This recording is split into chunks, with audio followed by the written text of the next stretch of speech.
Good evening. So, for those of you who don't know, I'm Frances Portillo. I've been co-facilitating this with my colleague, Robin Peter, right there. And I'd like to welcome you all back. And let's start with reading the land acknowledgement, and that will be Scott Ricker. Hello everyone, good evening. I'm Scott Ricker. I'm really honored.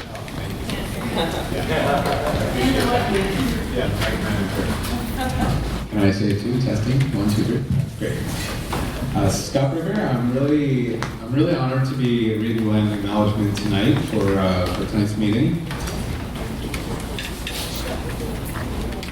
We humbly acknowledge that the Portland metropolitan area rests on the traditional village sites of Multnomah, Wasco, Cowlitz, Tillamook, Clackamas, Band of Chinook, Walton, Calapooya, Molalla, and many other tribes who made their homes along the Columbia, Wimal, and Willamette rivers. Today, Greater Portland's diverse and vibrant Native communities, over 60,000 strong, descended from more than 350 tribes, both local and distant. We take this opportunity to offer respectful recognition to the Native communities in our region today, and to those who have stewarded this land for generations. Thank you. And then, would you also read the second piece? Sorry.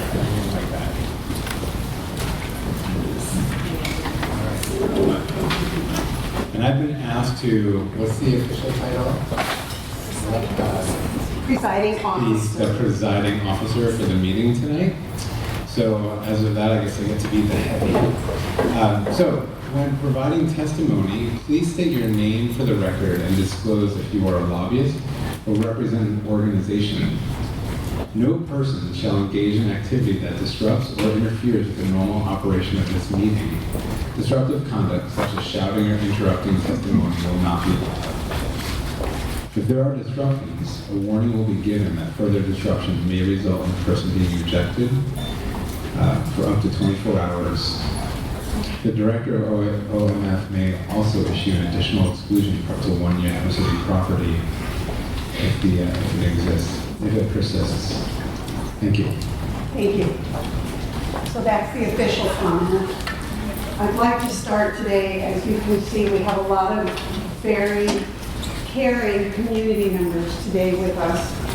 And we'd like to have this be a place of calm, a place of compassion. This has been a hard week for families all over the United States. We had the second City Hall evacuation. And sometimes our passions can be intimidating to others. May we listen to each other's opinions, points of view, and feelings with grace, honor, and forgiveness. It is important that we state what we're feeling, what we're thinking, our points of view, so that we can get to some good work. So with that, I offer 2 ground rules for the evening. Everyone has the right to be heard respectfully. And everyone has the responsibility to listen with respect and acknowledge how difficult it is to speak at a time when people are passionate and emotionally charged. From there, I am handing it over to Rob, or Sook. Sorry. Is it to me or to you?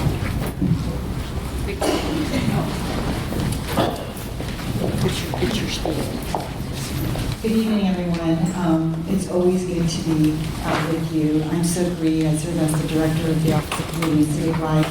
I just have some couple of welcoming remarks. So we have had so much incredible participation throughout this process, support, questions, concerns, criticism, gentle and tough. And we know that it comes from a really deep love of people for their city. And so we really want to honor all of the feedback that we have received, and that we know it comes from a deep passion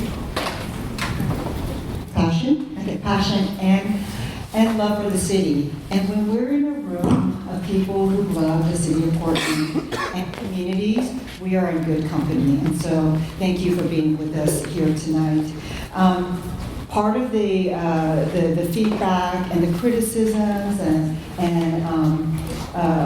the commentary that we received recently has had an important impact on the copy that you see that will be reviewed by the committee here tonight. And I just want to reference the two big areas where where that feedback has resulted in a change in the copy.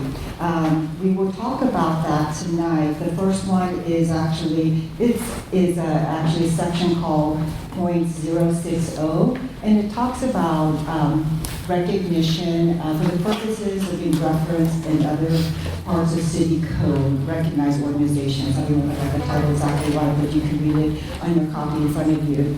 And that is really important because people's real legitimate concerns about preserving privileges where there are cross-references to this, to 3.96 and other parts of city code, we want to honor that and we want to protect that, and that is what we've always intended. Protect those privileges and specifically named for neighborhood associations and coalitions, and sometimes diverse and civic leadership partners, and also allow us then to be able to have a subsequent conversation about expanding that. The other meaningful addition to the copy that you see tonight, it actually comes out in just it's one word in the purpose section, and it's the word disability. And we have heard also from our leaders and thinkers and doers in the disability community about disability justice. So you will see that inclusion as well. And that is something that has been a result of gentle and tough feedback in the last several weeks. So we thank you and honor you for that contribution today. Thank you. So now we'll open it up. We have 10 minutes for public testimony, and this will be done by lottery. And I am going to call up 2 people at a time so you'll know who's speaking and who's next. So the numbers are 780-269. 780-269. Okay, and after you, 780-274. 780-274. And stand up and be ready, and we'll be ready. So I'm the mic holder and timekeeper. This is the most important job for the next 10 minutes. So what I'm going to ask you to do is just put your mouth close to the mic to make sure that it gets picked up. And I'm going to time it here, and you can watch your progress along with me so that you know when your minute's about to be up, okay? So. Hello, my name is Kristen Shorey, and I'm the president of Neighbors West Northwest Neighborhood Coalition. I've been involved in neighborhood associations for 10 years, and it's an important part of the city because it is the framework on how we take care of land use issues. It gives you a sense of place. And I hope that in this code, in its final deliberation, that all citizens are given equal voice. I think that the more people that are around the table makes us a stronger city. I'm a fourth-generation Oregonian. I love this place, and I want to see Portland thrive, and we can do it together. But we all need equal places, and the neighborhoods need to be along there. We have a really strong infrastructure that can assist everybody. The coalitions are so great about helping you figure out how to maneuver. Thank you. Thank you so much. Who's next? Who's the next person? 274. Did you call the number? I did. 274. I'll call the next 2. It's your lucky day. 780-251, 780-260. 251 and 260.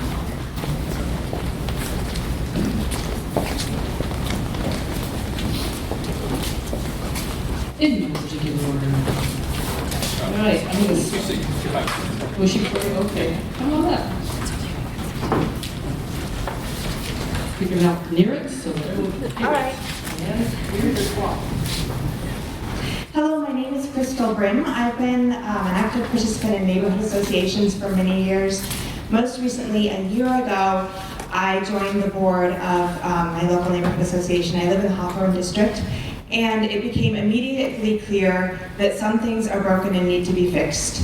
I was on the board with 6 other women. We got together and said, what can we do to make this group go in a better direction?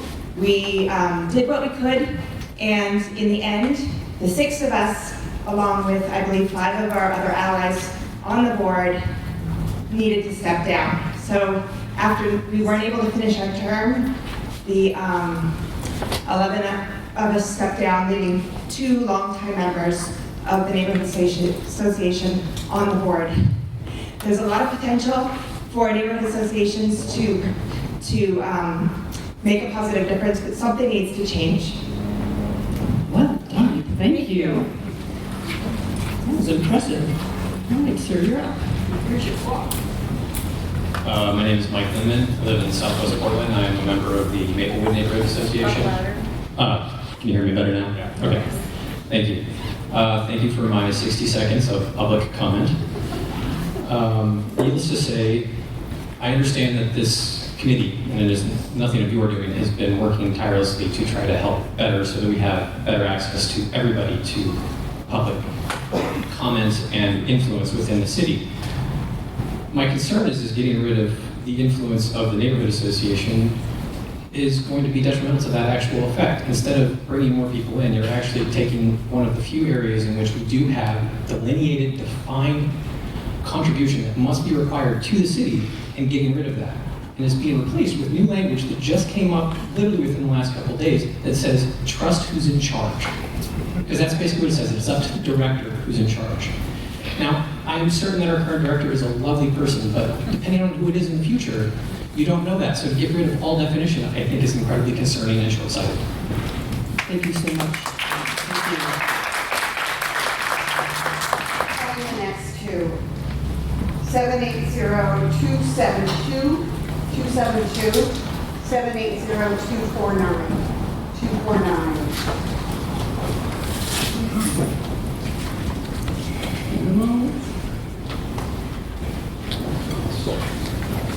Would you like me to hold the mic for you so you can hold your prop, or I can't hold your prop? That would be, Okay. My name is Tiffany Hammer, and tonight I'm being voted into the Goose Hollow Neighborhood Association tonight. I'm one of those people in our community that care about everyone, and I've been cleaning up trash and adopting ODOT land and taking care of all of our people in our community. And I want to bring about awareness that the Goose Hollow Neighborhood Association is a strong association that cares about everybody. There's 80% renters in our Goose Hollow neighborhood, and on our board alone, 11 members, 50% are renters, 50% are low income, and 20% are people of color. Please come down to your neighborhood association. They work in some areas. I can't say all of them, but in Goose Hollow, we work, we care about the people, and I can, in my personal testimony here to you today to let you guys know that they back me, and that's why I'm coming to the board. Thank you. Thank you very much. Who's next? Okay, I'll call the next 2.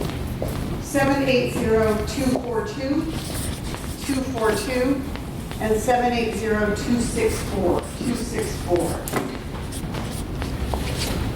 I feel like there really ought to be a prize. I'm Okay. 264. Come on up. I'm getting lonely up here. Okay, you want to hold? That'd be fantastic, great. Hi, I am Susan, I'm from Kenton, I'm on the board at Kenton. And one of the disagreements I have with the proposed code changes is that it eliminates the open meeting requirements. And that's said to be able to bring us all more accessibility, but unfortunately, getting rid of those requirements means that the minutes, the discussions, any business surrounding any activities, surrounding any neighborhood association activity is just going to be hidden from all of the residents of that neighborhood. So that's one of the specific code changes that I want to speak out in favor of retaining the existing code language.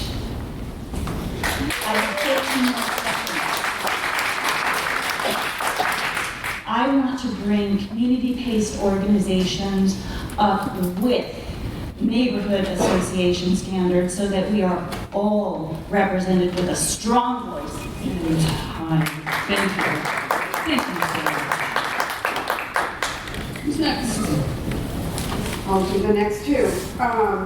780-241, 241, and 780-233, 233. Don't be shy. 241 and 233. All right, sir. Here's your clock, here's your mic. John Larson, I'm here from the Taylor Neighborhood Association.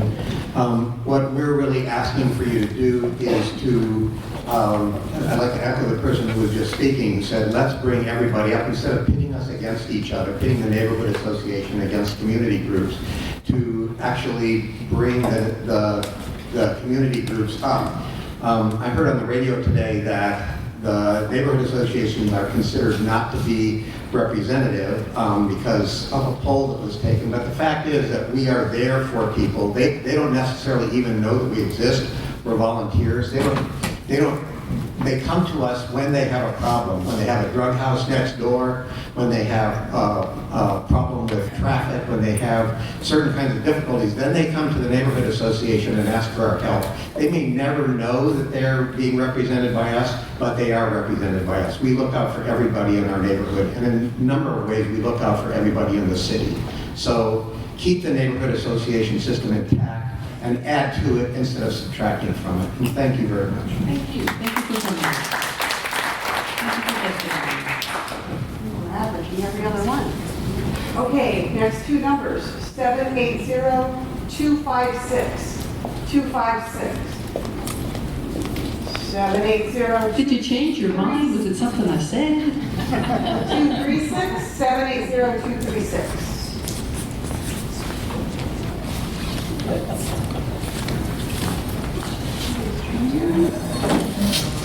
These will be the last two also. 780-258, 258,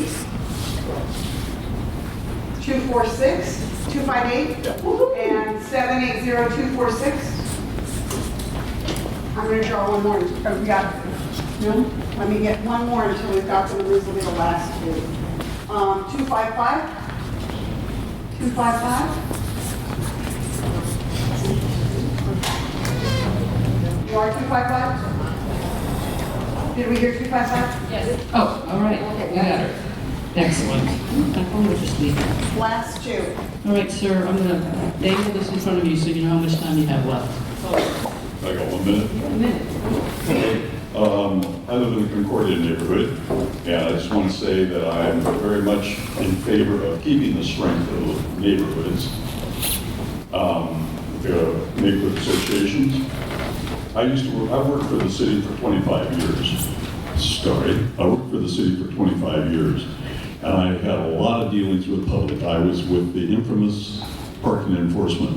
And a lot of people would come up to me with problems with the city.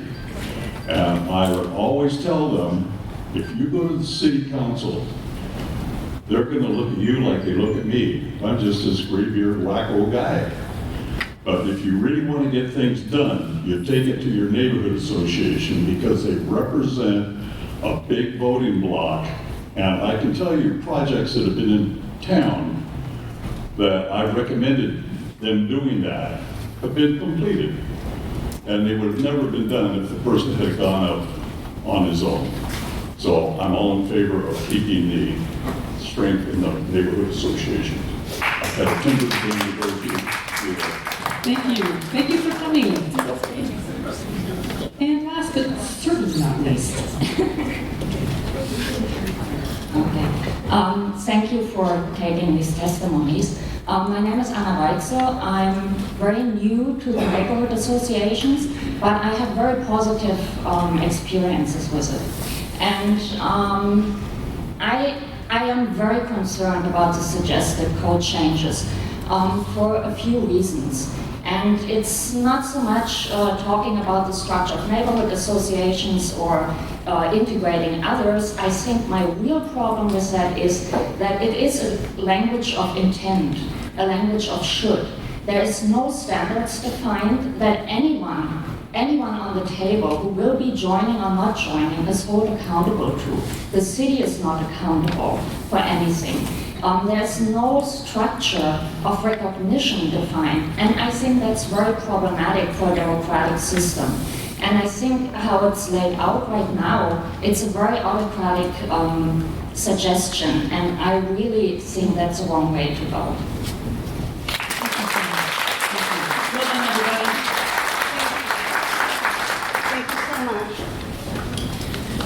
We will now move to Linda and Alan. If you could, the subgroup who worked on this last iteration is going to present the updated language. So Alan and Linda. Right. Do you want to do it in place? And Scott. Or and Scott, or Scott's going to take the lead. Scott's going to take Are you the going to do it lead. from your seats or up?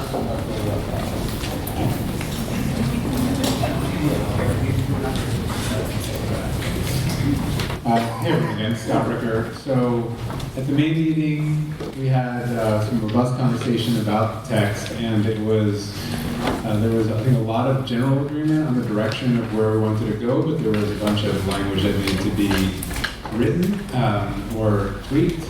So volunteers were asked for, and the three of us, Alan, Linda, and I, we agreed to volunteer. So we met with city staff and sat down for about 2 hours with some pastries early in the morning and made some minor tweaks to language that you see in front of you.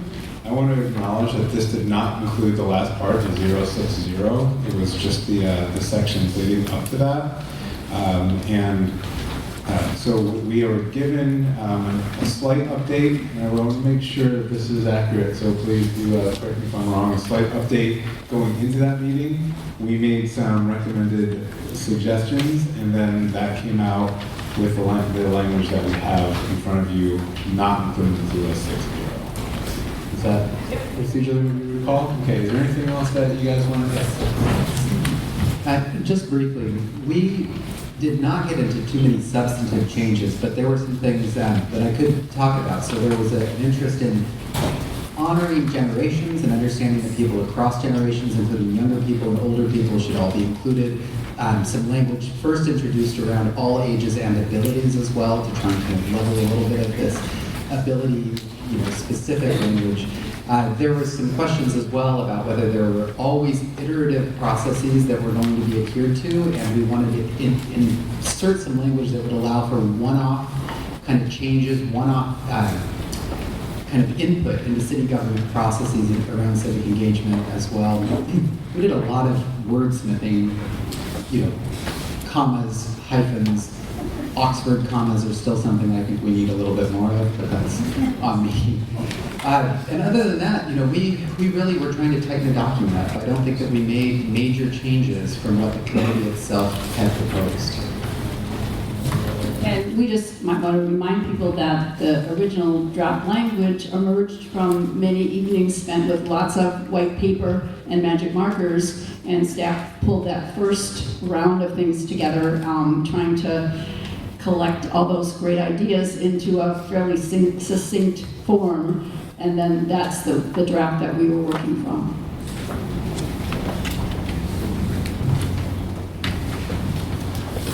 Sorry, just gonna make a noise about the speaker. Yes, so 020, 030, and 060, like Director Sook originally spoke to, were some in the background of what belongs in code in terms of a little bit of definition, the director's duties and responsibilities, and also with 060 really taking in the feedback that we received in terms of recognized groups and understanding that how our code is referenced in other city codes, and making sure that we really preserve those privileges, as well as the feedback from the disability community, ensuring that that is reflected in the code as well. So yeah, just wanted to add those. So did you want to add anything else to that? think if we're resources for you as you deliberate or discuss the content, because some of the language about references to other parts of city code might need a little bit more explanation. Should the committee need it, we are here for you to answer specific questions. But I just want to acknowledge, maybe not everyone immediately understands what that is, but let's let that come up through your discussions.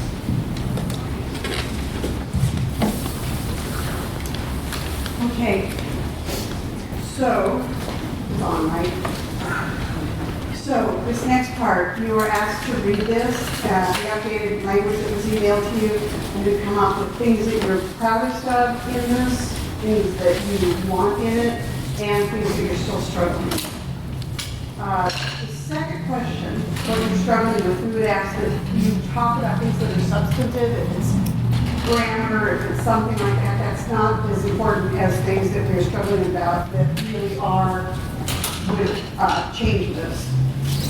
If you have supplemental information, if you have things that you would like to add, or you want to disagree with some of the portions based on substantive content, we will place these up here and we will talk about those. We will not talk about those tonight, but we will further the conversation. Is that correct, sir? The concerns that they have, if they are substantive, we will deal with those tonight, or we're dealing with those later. Anything we can answer in terms of facts, Okay. preserve consideration. Anything we can answer tonight, we will do. Okay, great, thank you. So, the charge is clear, I think, and Robin is going to be charting a couple of things. The reason we wanted the chart is to make sure that we are accurate. So when Robin is writing, if you could look and say, yes, that's what I said, or no, that's not quite it, stop us to make sure that we have it correct, written correctly. So far, are you with me? So whoever wants to start is going to say things that they are like about it, things that they're proud of, and anything that they're still struggling with. And this is going to be things that we're proud of and things that we're struggling with? Okay. Is there somebody who would like to start, and then we'll go round robin to the right from whoever starts? Okay, Hillary, please. Today's on the most pleased with. Where did I go? Where did it go? And since we're gonna go right, we passed it when we were ready. Okay. Things on, And hold it like an ice cream. Is that on? Yeah. So things I'm the most pleased with, I think the goal of this committee was to solve a problem that's in the code, to be more inclusive and to bring in other groups and get everyone at the table for citizen involvement so they have access to city governance from various groups. And I think as an aspirational piece, it's very good for that as a starting point. But on the other side, I think it is just that. It is a starting point. The old code had expectations and metrics for the city and for the neighborhood associations. And yes, it was about neighborhood associations, but that's the history of this piece of the code. And a great deal of effort was put into writing the current code. And there's a section, responsibilities of neighborhood associations, the benefits to the neighborhood associations. And it also has sections about the responsibility of city agencies to the neighborhood associations and responsibilities of the Office of Neighborhood Involvement to the neighborhoods. And that's a whole, what's happened with this rewrite is that whole concept that it's a contract with people who involve themselves, community engagement in any fashion, that it's a contract you're entering into with the city, that you will do certain things, and with the neighborhoods, it's open meetings and meeting certain standards and representing our geographic districts. But then the city was on the hook for notification within 30 days, so we would have timely notice so we could affect city policy, because at the end of the day, that's what this is about. We want a place at the table where we can affect city policy because of our commission form of government. We do not have geographic representation, so we have to get back into this document the responsibility of the city agencies, the responsibilities of now it's civic life, but there needs to be some teeth. Right now, it's only aspirational, and there's nothing. So all the sort of guts of the code chapter that made it work have been removed, and we need to put the guts back in. We need to put the teeth back in.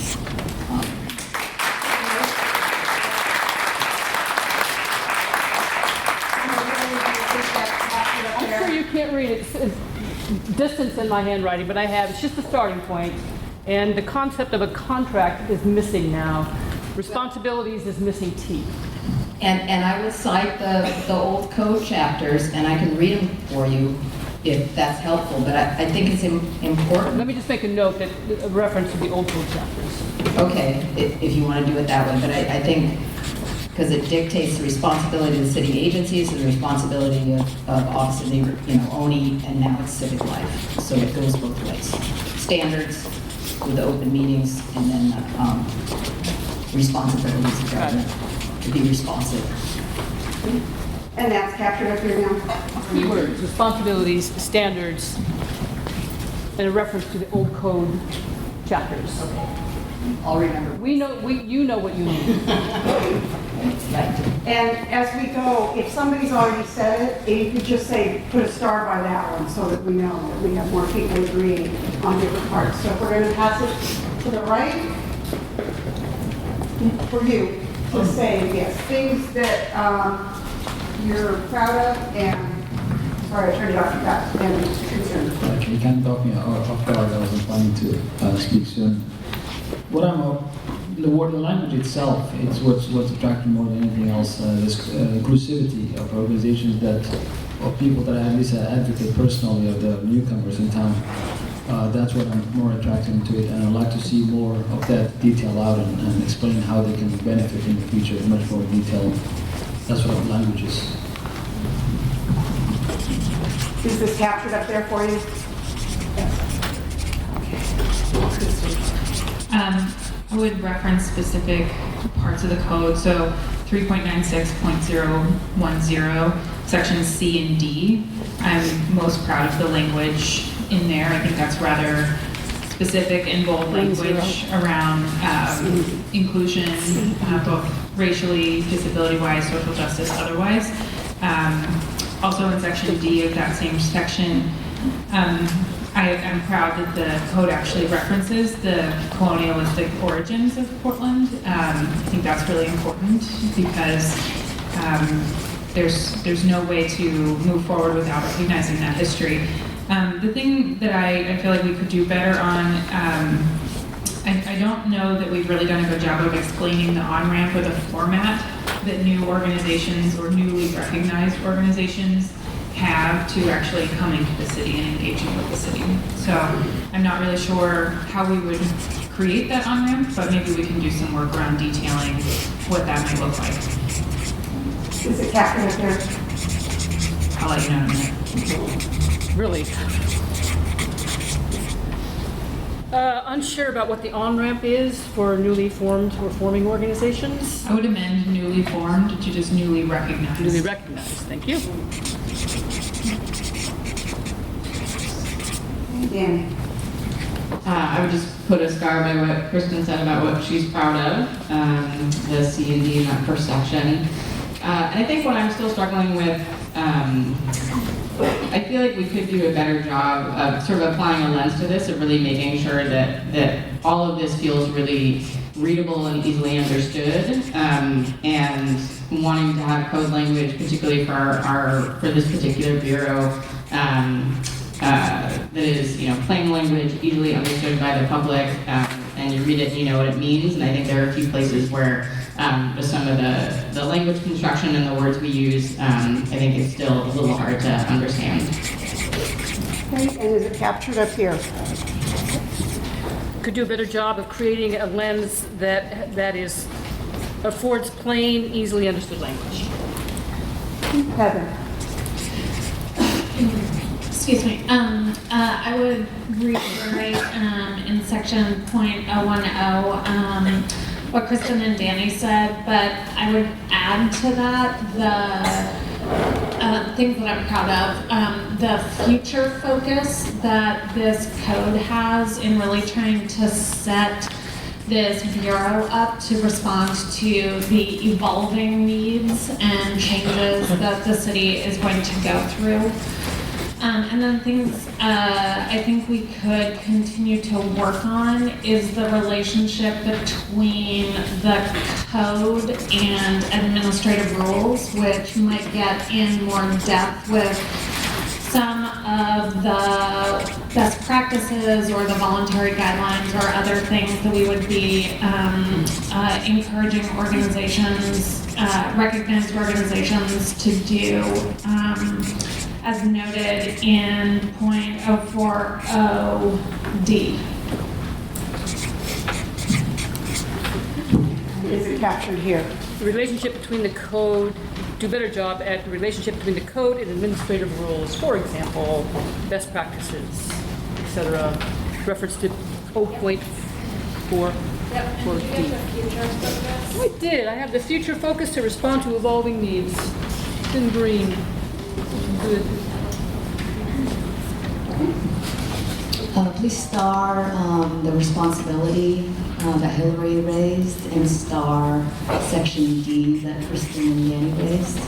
I also wanted to highlight .010B, which is extremely inclusive of neighborhood-based groups as well. I did notice that there's the addition of the .060. And I think this reference to the charge of this code change, that it would set the tone that other bureaus would also be following the same code. But I do want to uplift the .040. In the plus or the that- minus? Okay. In the plus or the minus? Plus. 040 because it really centers community-led, people-centered solutions, and that it helps agencies center their kind of priorities with having people self-determine the solutions. And is it captured up here? It will be in a minute. 010.B is extremely inclusive of neighborhood groups like that, and 040 because it centers community-led, people-centered solutions. Agencies can center their priorities around that. It's extremely inclusive, including neighborhood oversight. It actually is quite a lengthy list of all the inclusions. Thank you.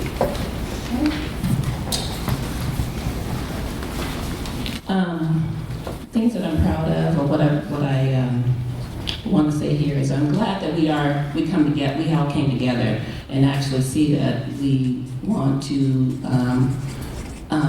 be a community and a neighborhood association, that we all come together and form and be inclusive as one. But the thing I want to star, okay, you gotta back up for just a second. I saw something up there that I wanted. Similar to what you said on 0.10B, that is extremely inclusive, including neighborhood groups. Also, 396.04, the responsibility for engagement with people and communities.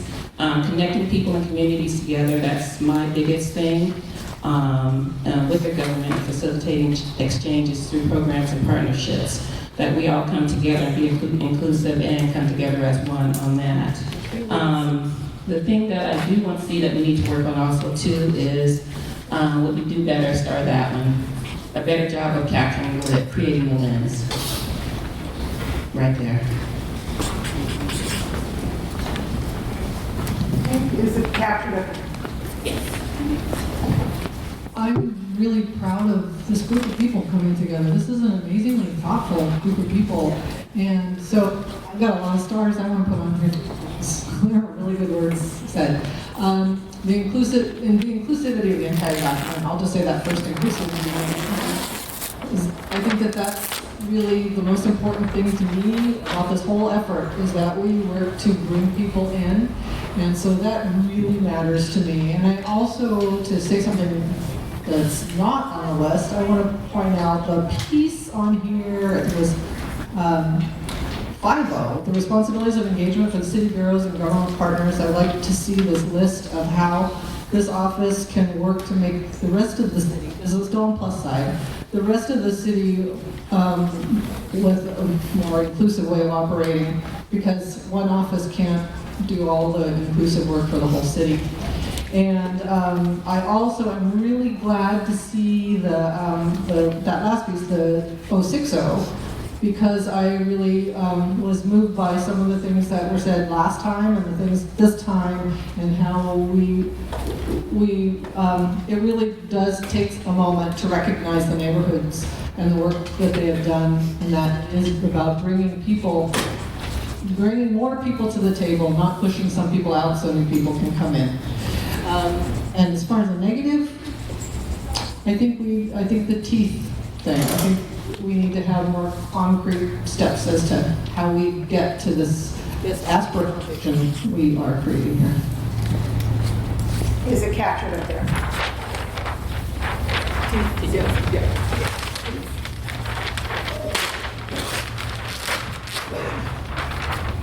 My trick is to make it utterly illegible, so you are forced to say yes. Okay, and we can put those back there too. Somebody will. Yeah. Somebody will do that. You got it. Yes. So I think the part that I'm really proud of, and I think it's kind of been echoed, but I don't know. You could start, well, you could start something. But just that we have this group is so representative of so many different people and identities, and that we've been able to come together and make this document to be inclusive. I have some things that I found that I think should be added under 010B. And this is not limited to affinity, business, community issues. We need to add the word identity. So we have identity groups, that's missing.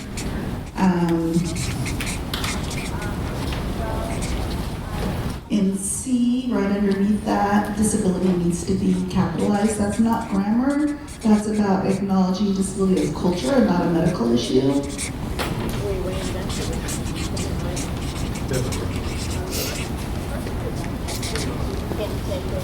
I'm a little concerned in F.040, and I have a feeling people who agree with me, but I find the word empowering to be hierarchical, and I'm wondering if we shouldn't change it to relevant or meaningful or some other word, instead of it's like someone bestowing power to someone else.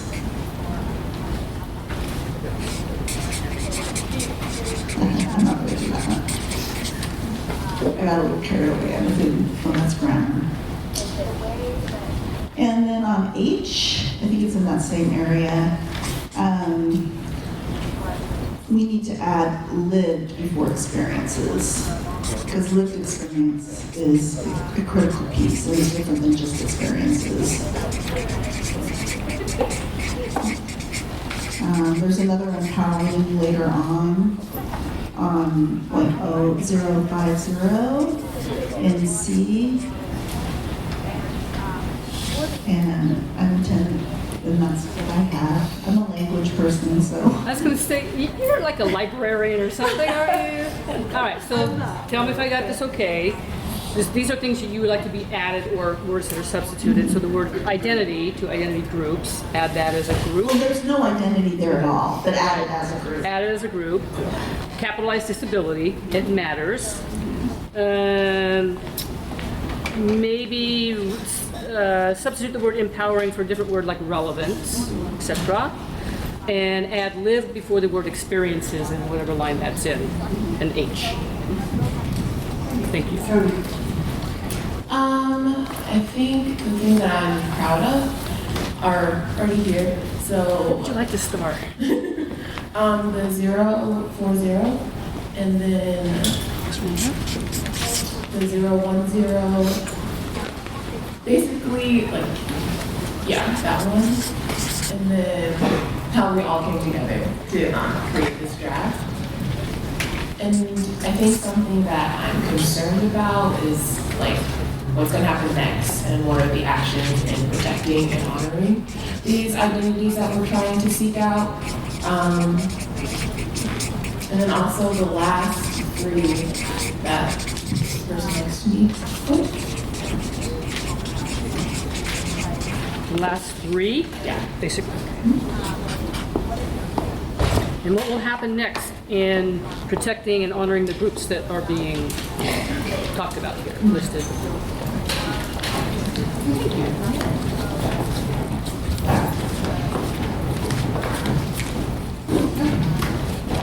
I guess I'm proud to say that Pat Collins working together in an amiable atmosphere where the object was to solve problems and come up with a good product. So that's the most proud thing for me. The creation organization purpose, I think, is well stated. I would encourage, on the other side, I would encourage to look at language. I think it's already up there somewhere. Any language in specifically talking or? There are some of the sentences that read in a way that if you don't speak jargon, you're not going to understand it. So what Danny said about simplicity. Simplicity, clarity, making sure that the word fits the thought. Example D, the last in 010, D, the last sentence. I find it a bit confusing. The thing that and I'm not sure it goes here, the accountability piece requires for me a reporting function, either to the city government, which is a good idea, but also back to the public. And the report is on progress toward the things that are established and the goals for the Bureau. I love the 3.16050, this is E, develop collaborative forms of learning that promote integration of emerging, culturally empowering, and promising practices in community and civic engagement by each jurisdiction. I think it's a challenge and an opportunity for growth all the way around. Is it captured up here?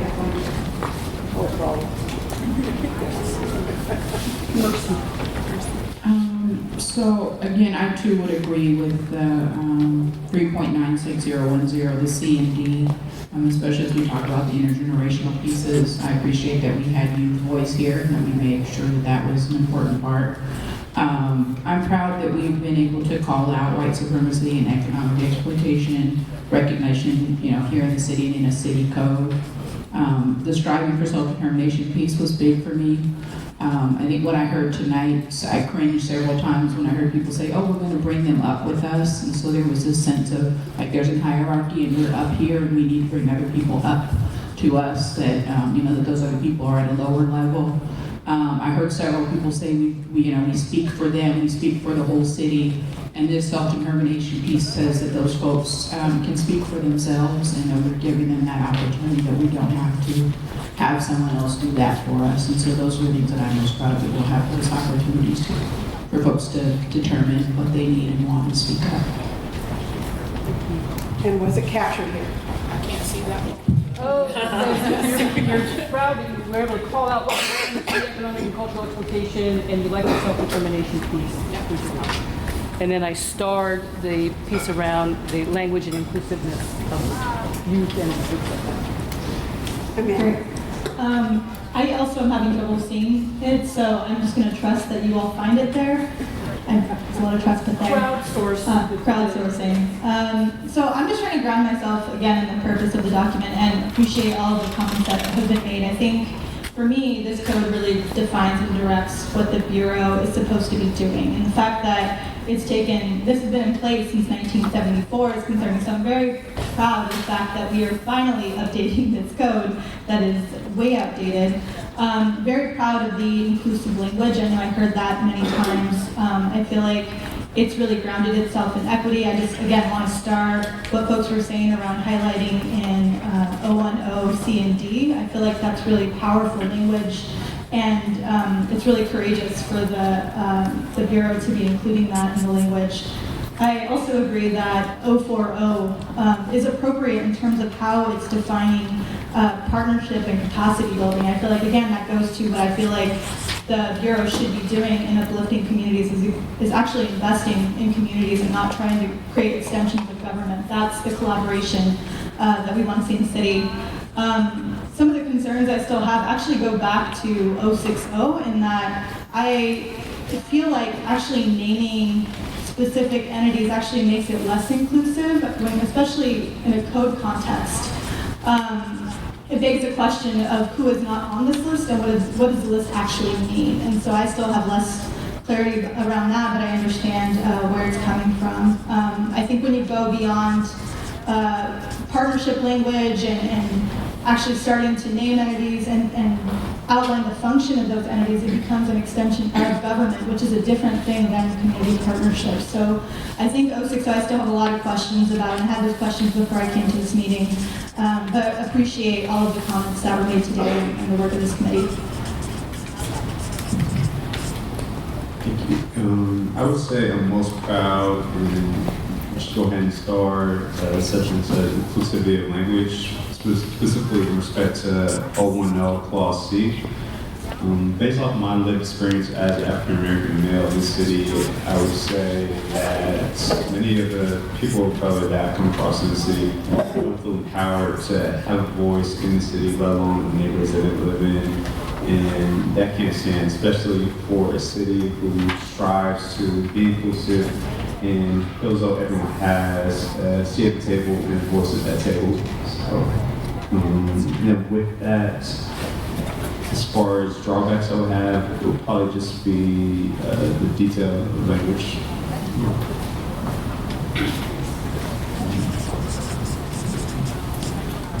Thank you. I would like to echo many comments about section 010 C and D, particularly about calling out colonialism, white supremacy, economic exploitation, particularly colonialism for my community. Very appreciative of that language. And overall, just the inclusivity of the document. And with working, I would like to also echo Amanda's points with the partnerships. Yes.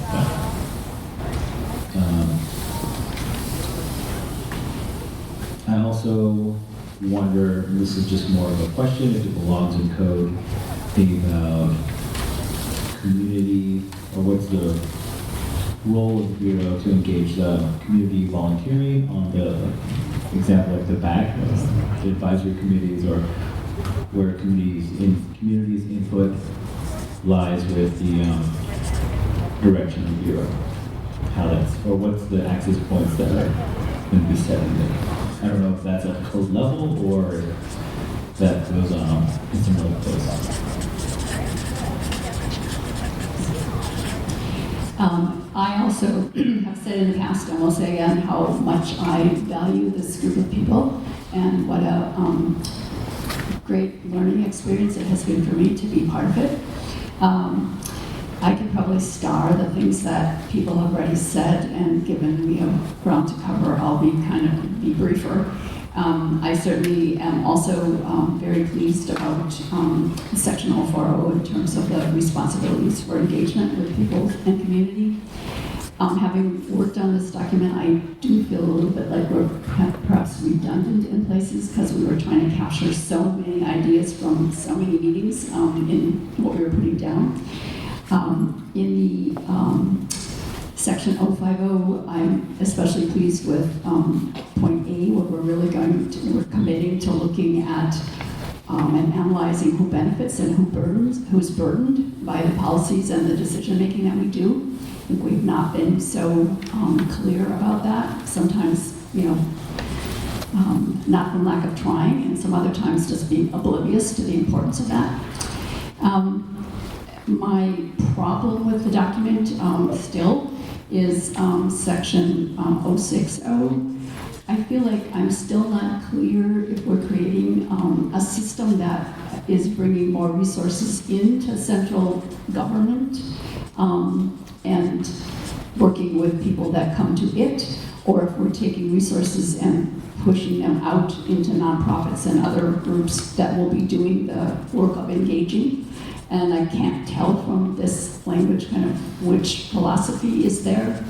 And I'm also, I guess it's not clear to me when we're talking about including organizations that are listed in current code, while at the same time we hear that the process for distributing contracts in the future for the coalitions and things and the DCL partners could possibly change. And then, so then I get confused about, okay, you're in the code at the time this is, passed, but then what happens if, you don't receive funding in the future, and so you're not part of that network. And I guess there's some things, I really appreciate that thought that went into this, and it was, kind of a tight timeline and everything, but I feel it still feels pretty unclear to me, and I'd like to, get further clarity. I don't know that we can do that tonight, but that's where I am.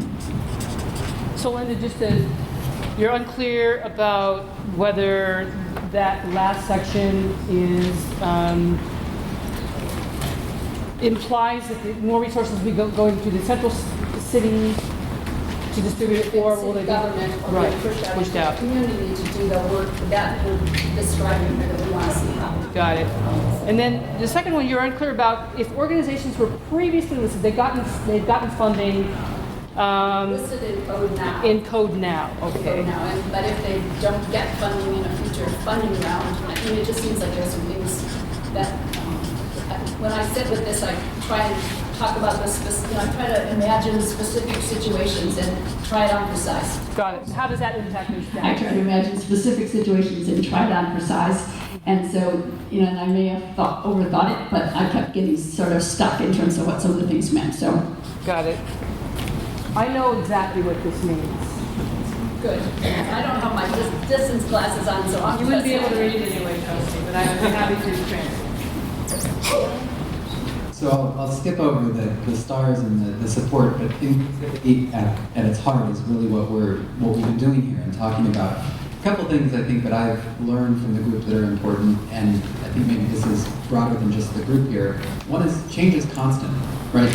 Nothing stops changing. And the other thing is none of us can represent a community on our own, right? I'm half Mexican. I don't speak on behalf of the Latinx community. I have a sister with a disability. I don't speak on behalf of the disability community, and we can go down the list. Neighborhood associations don't speak on behalf of all neighbors, and so when we put blanket statements out there like I'm speaking on behalf of or with, in accordance with, we're not. We just can't do that stuff. So to get off the soapbox really quick, and I'd say the changes are pretty simple for me. First and foremost, the definition section that defines things like director and office needs to come before the use of director and office, right? Or else we're not explaining to people before they get to that. I still think we need Oxford Commerce. That's just my own piece here. Yes, I don't know. That's quite difficult in there. And I have just one issue with 040H. The term and the concept around shared goals and concerns, I feel that the term common goals and concerns should replace that. So replace shared with common, because we don't always share those same goals and concerns, but we have some similarities and some common language. And I've been noodling on this for the last couple of weeks, and I think that's the big sticking point for me. And I'd like to star as well this relationship between the code and administrative rules, and I think that there are three pieces here. Best practices, which was an earlier iteration of the document that I really enjoyed or appreciated, I'll say. Evidence-based kind of approaches and decision-making processes are important. and some articulation of how contracts and standards might be played out, because they will be played out in the future. It's not clear here. Because if an organization, neighborhood association, or another organization receives money from the city, there will be responsibilities and requirements that they have, but it's just not clear yet in this document. Thank you, Ellen.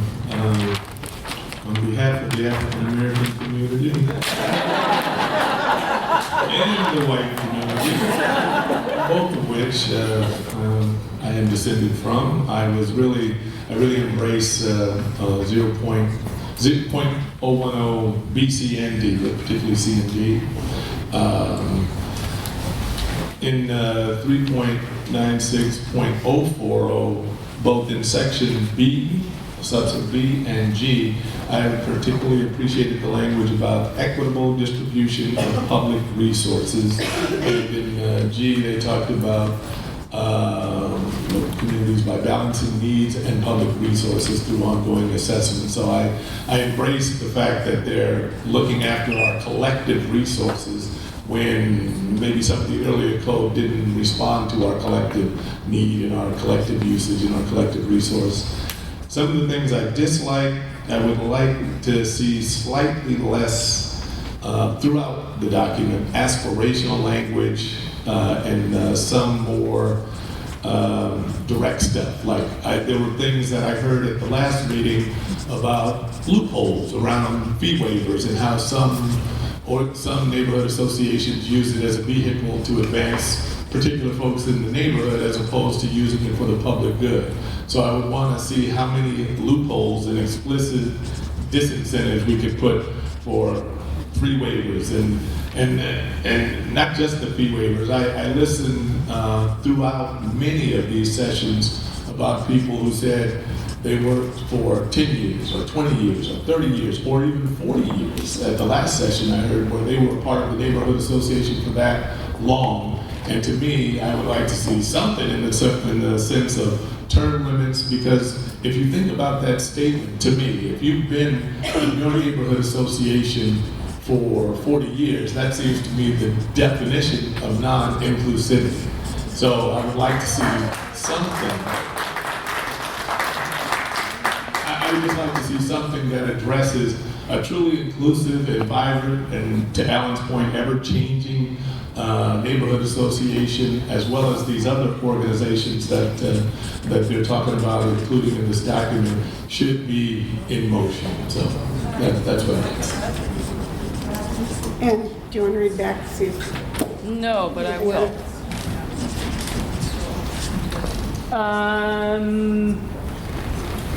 040 B and G, great. With an emphasis on equitable distribution of public resources and sort of calling out that there's a collective need and a collective response. Where to improve, maybe less aspirational language, more direct. We heard something about loopholes in the last meeting, disincentives for fee waivers, etc. And maybe look at term limits for neighborhood associations to allow for this ever-changing and more inclusive environment. Not as eloquent as you. Scott, last but not least. But not least, okay. So first of all, I do think this is a pretty big effort and a big look and a substantial shift and change, and I'm really honored to be part of that. So to me, the effort and look to say we really want to look at how the Office of Community Civic Life, the City of Portland, represents, engages, interacts, interfaces with people and back and forth with everyone here has been amazing. So thank you. For me, the big challenge for this process has been understanding what level to fly at. And I've said that in multiple meetings. I still sort of feel that way. What is the city code? I was just looking at my little Google machine here. PBOT, Bureau of Transportation, in 2016-17 had a $376 million budget. which is probably about the same as you have, right, Sue? 267 million. And their code is one long paragraph. I mean, it's a paragraph. So, and that is one of the city's largest bureaus. It's directed by one paragraph that basically says, go talk to the city traffic engineer. I mean, effectively, it lays out some things, but that's basically what it says. And I think that it's a challenge to determine what level to fly at in doing this work. And it's been a struggle for me the whole time. I've been the chair of a neighborhood association, I've been in committees, I've been an owner, homeowner, renter, I've been involved with business associations. And I think that it's time to make a major shift in the approach for how the city engages with civic life, and that is to be as inclusive and open and engaging as possible. And that is inclusive of many different types of organizations. I've been involved in nonprofit organizations, I've advocated, I've lobbied. There's a lot of different ways to impact, and I think that this effort tries to get there.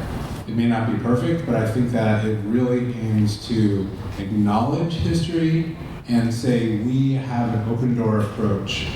It does not clarify how the bureau will, how the office will utilize its budget, and I think that that is critical. I've said that in the past. I think that how a community, how an office spends its budget, how it engages, I'm not sure that that should be in the code. Again, PBOT does not say all the ways it's going to spend and repair potholes and all the things. It's a $367 million budget in its code. And I think that this is actually a really leadership approach. So is it perfect? I'm not positive. This is really only my third time reading the .60 piece, so that is a little bit newer for me, but I just appreciate the effort to really take a different inclusive approach and overall in support of the direction.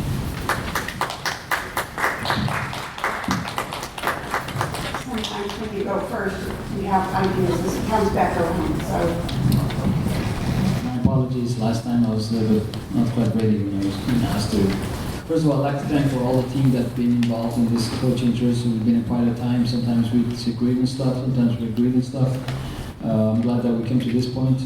I personally had experience from the past of what used to be called Office of Neighborhood Involvement, that the doors were not open for me and the community that I advocate for. Like the word is advocate for doesn't mean I represent them, that I can support them so they can have a better life in this city. And things that I like mostly that I would say the positive is 369610B. The last part says about effective engaged part of communities in civic engagement.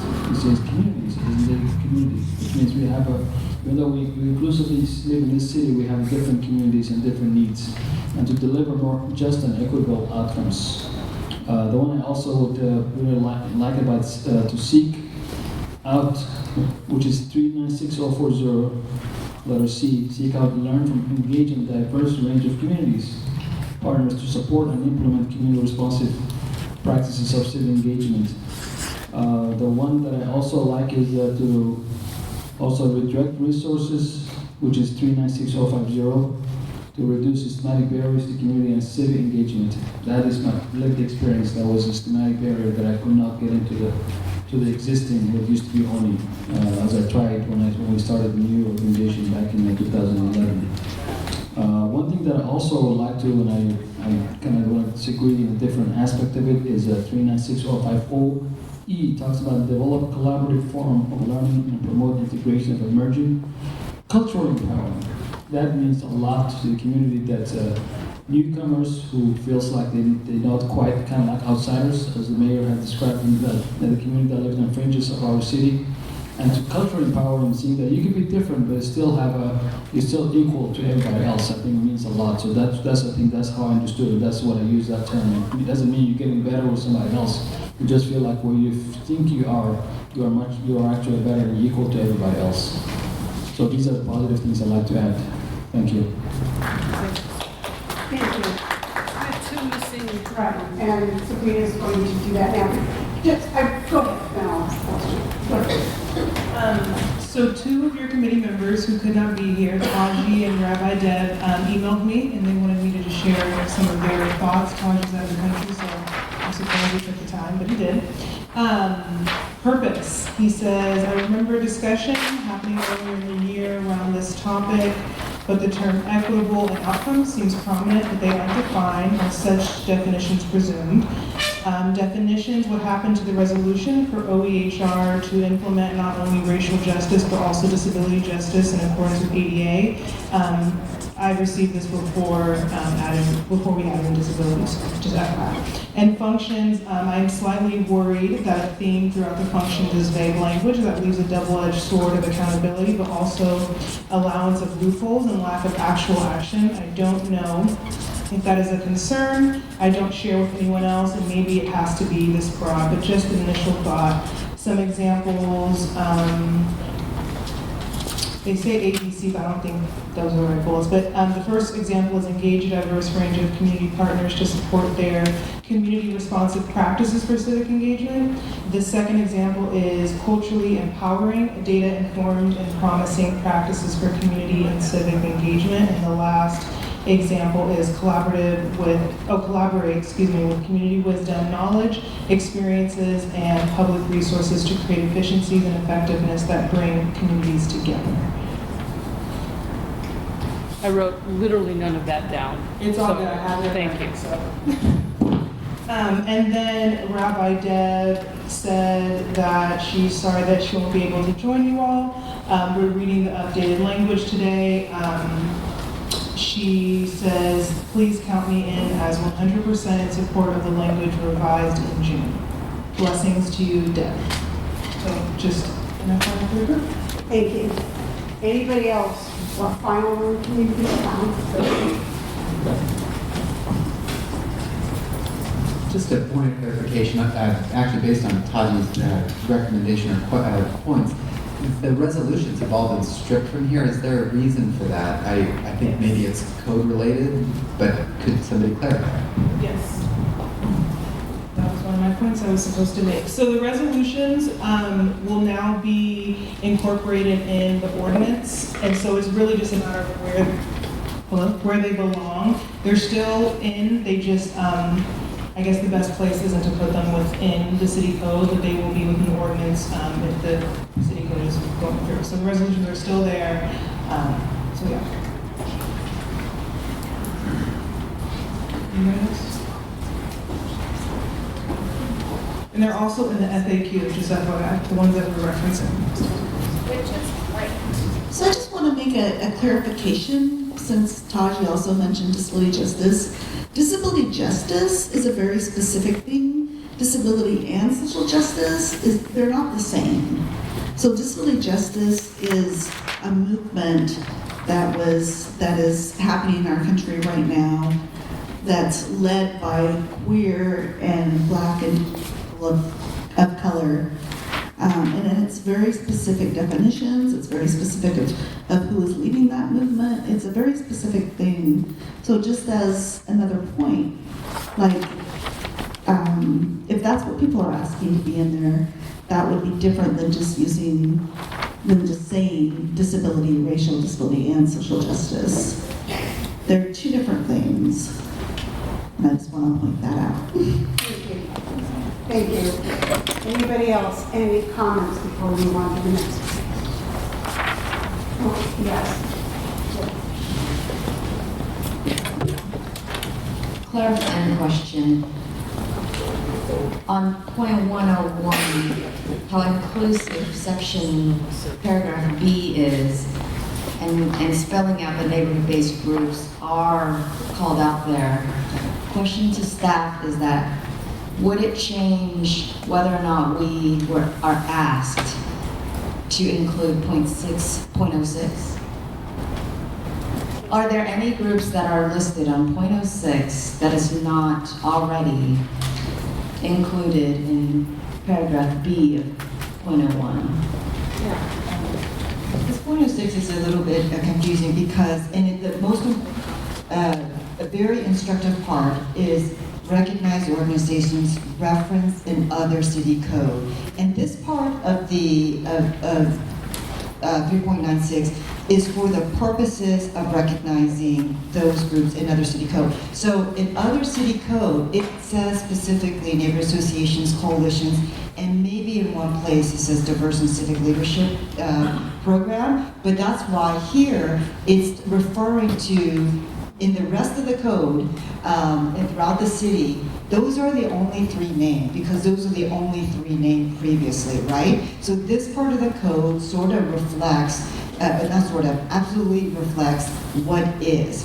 The first part of most of the rest of the code is the affirmative vision you seek to put out, and we feel like needs to be, that represents what we learned over not only just the last half century, but centuries in this country's history, right?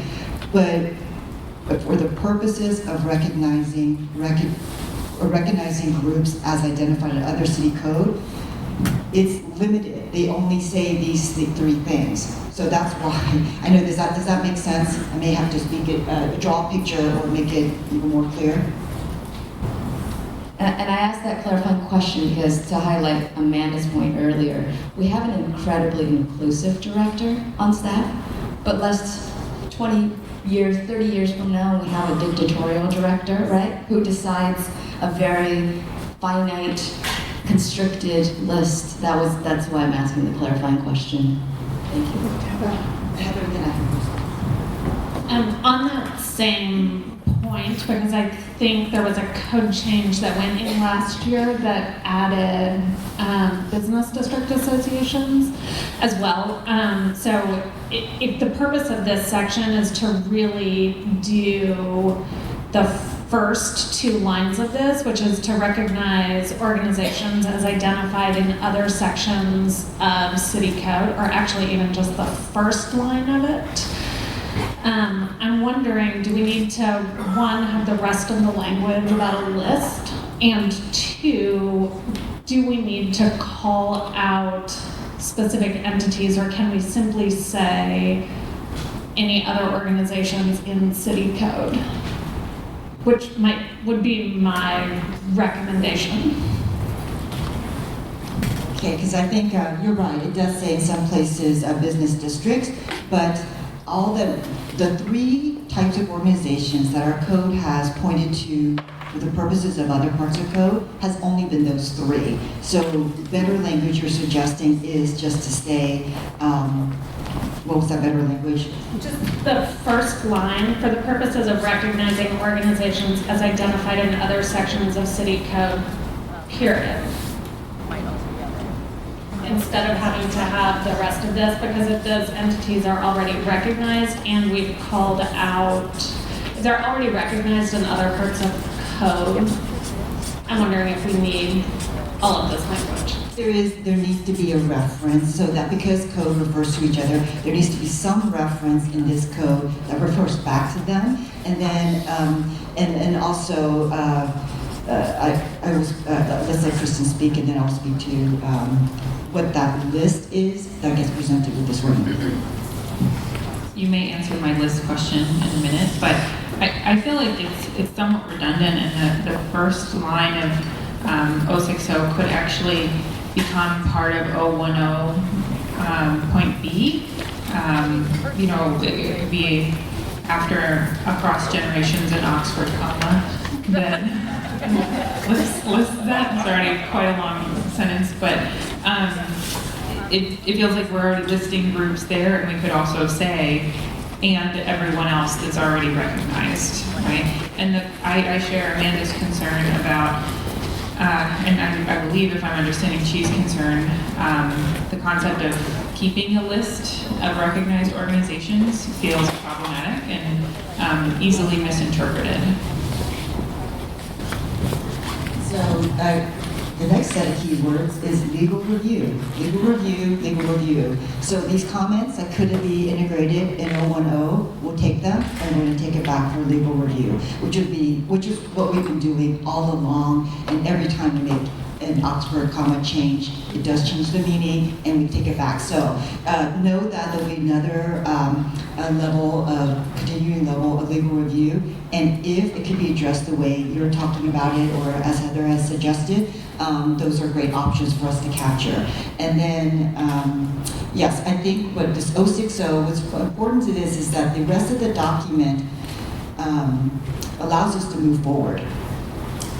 This part of the code is recognizing what has been advocated for most recently is to say, let's make sure though, until we have the next better comprehensive holistic system, let's preserve the privileges that these named groups have. So we're doing both. We're moving forward, and also this 060 preserves the current privileges and is not extended or afforded to everyone. So yes, there is problematic because as we change our code, it does not automatically change everyone else's code. And so as we change our code, it then gives us the opportunity to have a whole nother set of conversations with other groups. But if we do nothing, then nothing else can change. Does that make sense? Can you speak to the list part you mentioned? Oh, so what will be presented, there are many things that will be presented to council, if and when it ever gets approved by committee. One is there'll be language for the code. And then there will be a report that talks about so many other things that we spoke about here as a committee. And as many people said, there are many issues that don't belong in code that can be addressed in the report. And again, there are many things that don't belong in code, footnotes, which we fought very hard for, that will be also in the ordinance. So many things, as many people said, do not belong in code. So we'll put that back where it is. So you will see the code language. Then it says the director in 060, director must adopt this list for the purposes of keeping the privileges that are afforded to neighborhood associations, coalitions, business districts, current, preserving that. So the list will be all of the existing organizations, neighborhood associations, district coalitions, business districts that exist at this date. And that will be presented as an administrative rule. So then that preserves to many people's concerns, but not everyone's concerns, and just others, other type of concern. It maintains the privileges that neighborhood associations currently have. And then I wonder if there's even one more thing we're going to present, code, the resolution report. And Linda has a question. And Linda. Thank you. I feel like I'm going to expand on my comment with 060 and be more strong about what I mean in terms of my concerns. I do feel like with this becomes a whole potential loophole, and speaking on behalf of I shouldn't say on behalf of an organization since I'm here in my personal capacity, but Latino Network, which is an organization I work for, is part of the diverse and civic leadership group. And so we would actually be privileged through this, but I don't actually understand what that means, and our organizations have not advocated for that. So I think in this language, as it's part of code, and I don't think this is actually going to survive a legal review, you have to define what you mean by recognized. That has some action to it, and we haven't included it in the definition section.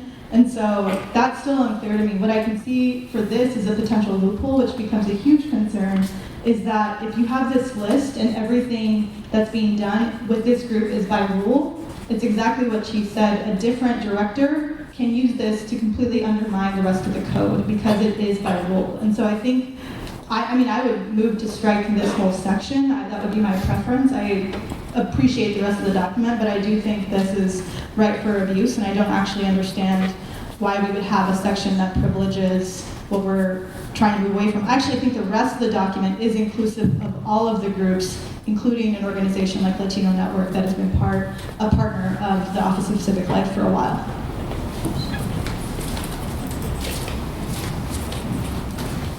I had a related comment, because my concern would be that you're referring to these groups as recognized, but if the code has been removed, that speaks to, because this is to be recognized implies a set of responsibilities that are ongoing, not just a one-time thing. And so there's no language in the code that speaks to the things that neighborhoods have to do to be recognized, or business districts or the DCL partners, then it seems like there's a piece missing. Anyone else? you want to say? Okay, and then I just one quick thing. The director is actually the code's not going to be automatically implemented by itself. Somebody has to make it run. So director is the top level as far as this office, and it's very important. Maybe we can talk another subject, how we're going to select the next director after Suk's days are gone. But I want somebody in there to be responsible to make sure all these rules and codes that we have and put in there is implemented. So I can see the risk, I understand that. If the director is really bad person or somebody who doesn't do equity, but nevertheless somebody has to have that power to make that difference. Anybody else?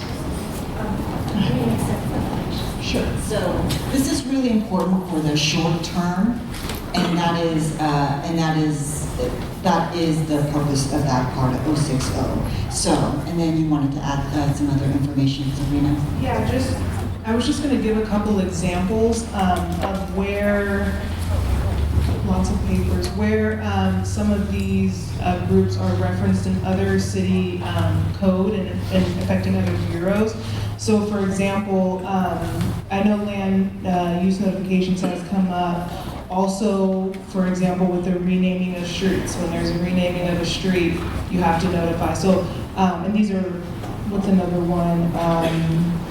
Recreational field improvements or changes. So those are just a couple of examples of where these other groups are named in other bureaus' city code. And so again, like Suk said, this is addressing the short-term kind of practicality of it, but just adding that in there for information.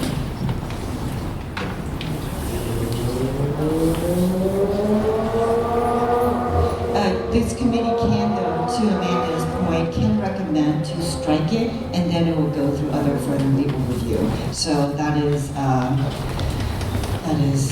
recommendation that the committee can make, vote upon, or decide upon, and then it also goes through additional legal review.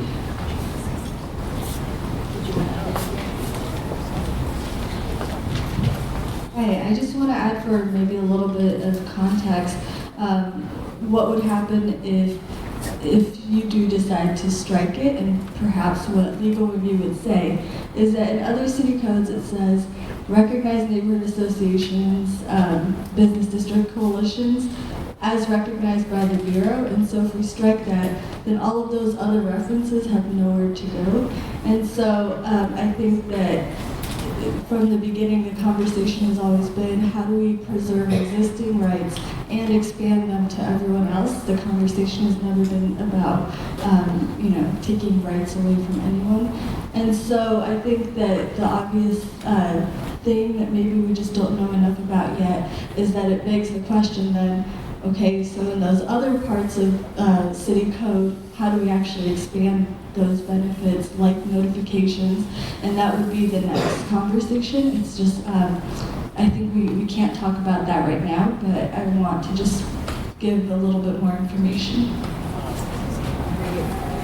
One more example too, and it's from like the solid waste collection, right? So it's not, even if neighborhood associations, for example, reference in other city code, it doesn't mean that that reference are the only ones, because other bureaus have figured out that is necessary, but it's not sufficient, right? So under solid waste and recycling collection, there was a rule, neighborhood associations recognized by Office of Community Civic Life, district coalitions, and then it goes on, persons on the list of Bureau, a list of BPS parties interested in administrative rules. So, and also franchises and permittees. So other bureaus, so it's, what this is referring to is we built a whole system and we keep, and we haven't addressed it holistically, but even other bureaus, even it says neighborhood associations have this right to be noticed, they have gone above and beyond, and franchisees and permittees, and anyone who has said, I want to sign up for a list, right? So, but this language allows us to keep this circular reference going. There needs to be a conversation about the circular reference, but we cannot have it by itself. We don't have the authority, and that will be a multi-bureau, multi-stakeholder partnership. But to Amanda's point, does this reference actually point to some privileges and a hierarchy of access that is currently in place? Yes, it does. But until we have and the ability to have a bigger conversation, to expand the system, we want it reflects our reality. And the rest of the code allows us to have that bigger conversation. My own. Okay, let's start moving this forward. So we have a list of concerns. We feel like we've captured them. There are some that are easy. We can just, if they're language, et cetera, things that we can, in the moment, say, this is one thing we want to change. I hear that there's also some things that we say we need to leave those for legal review.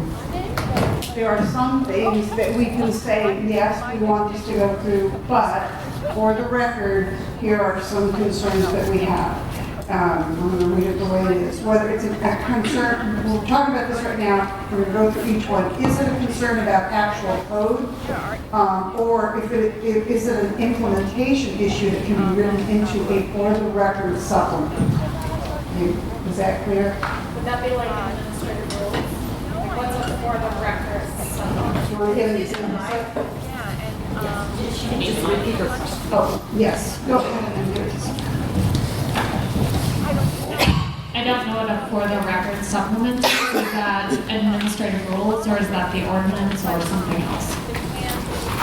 So there'll be at least three different types things presented all at once. The one is the ordinance that has the resolutions as findings to adopt the code language.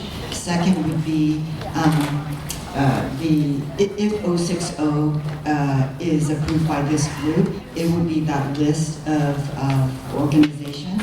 And then third would just be a report on the work of this group and the other questions that were raised and some of the other topics that we didn't feel deserved to be, it did not belong in code, but everything else that the group felt was important to capture, but does not go into the ordinance introduction, the code language, administrative role, that's the report. So any other issues that you would like to put in there? The food was great. We should keep meeting, we should have met for 5 days over, in Hawaii. Anything else you want to put in there about the process, what we learned, your concerns? There's a place for that, and that is the report on this whole process.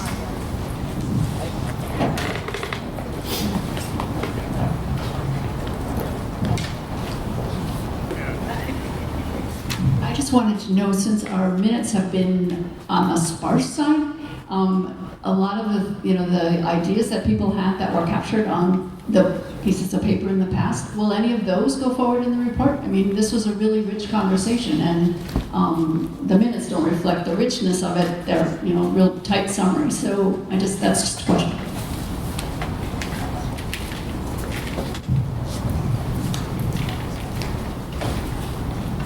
Yes, so everything that's been captured on, flip charts and notes are embedded in the minutes within attachments that may not be apparently obvious, which we will be reviewing so that, we can make sure that everybody gets that information clearly. So yes, to answer your question, they will be in the minutes.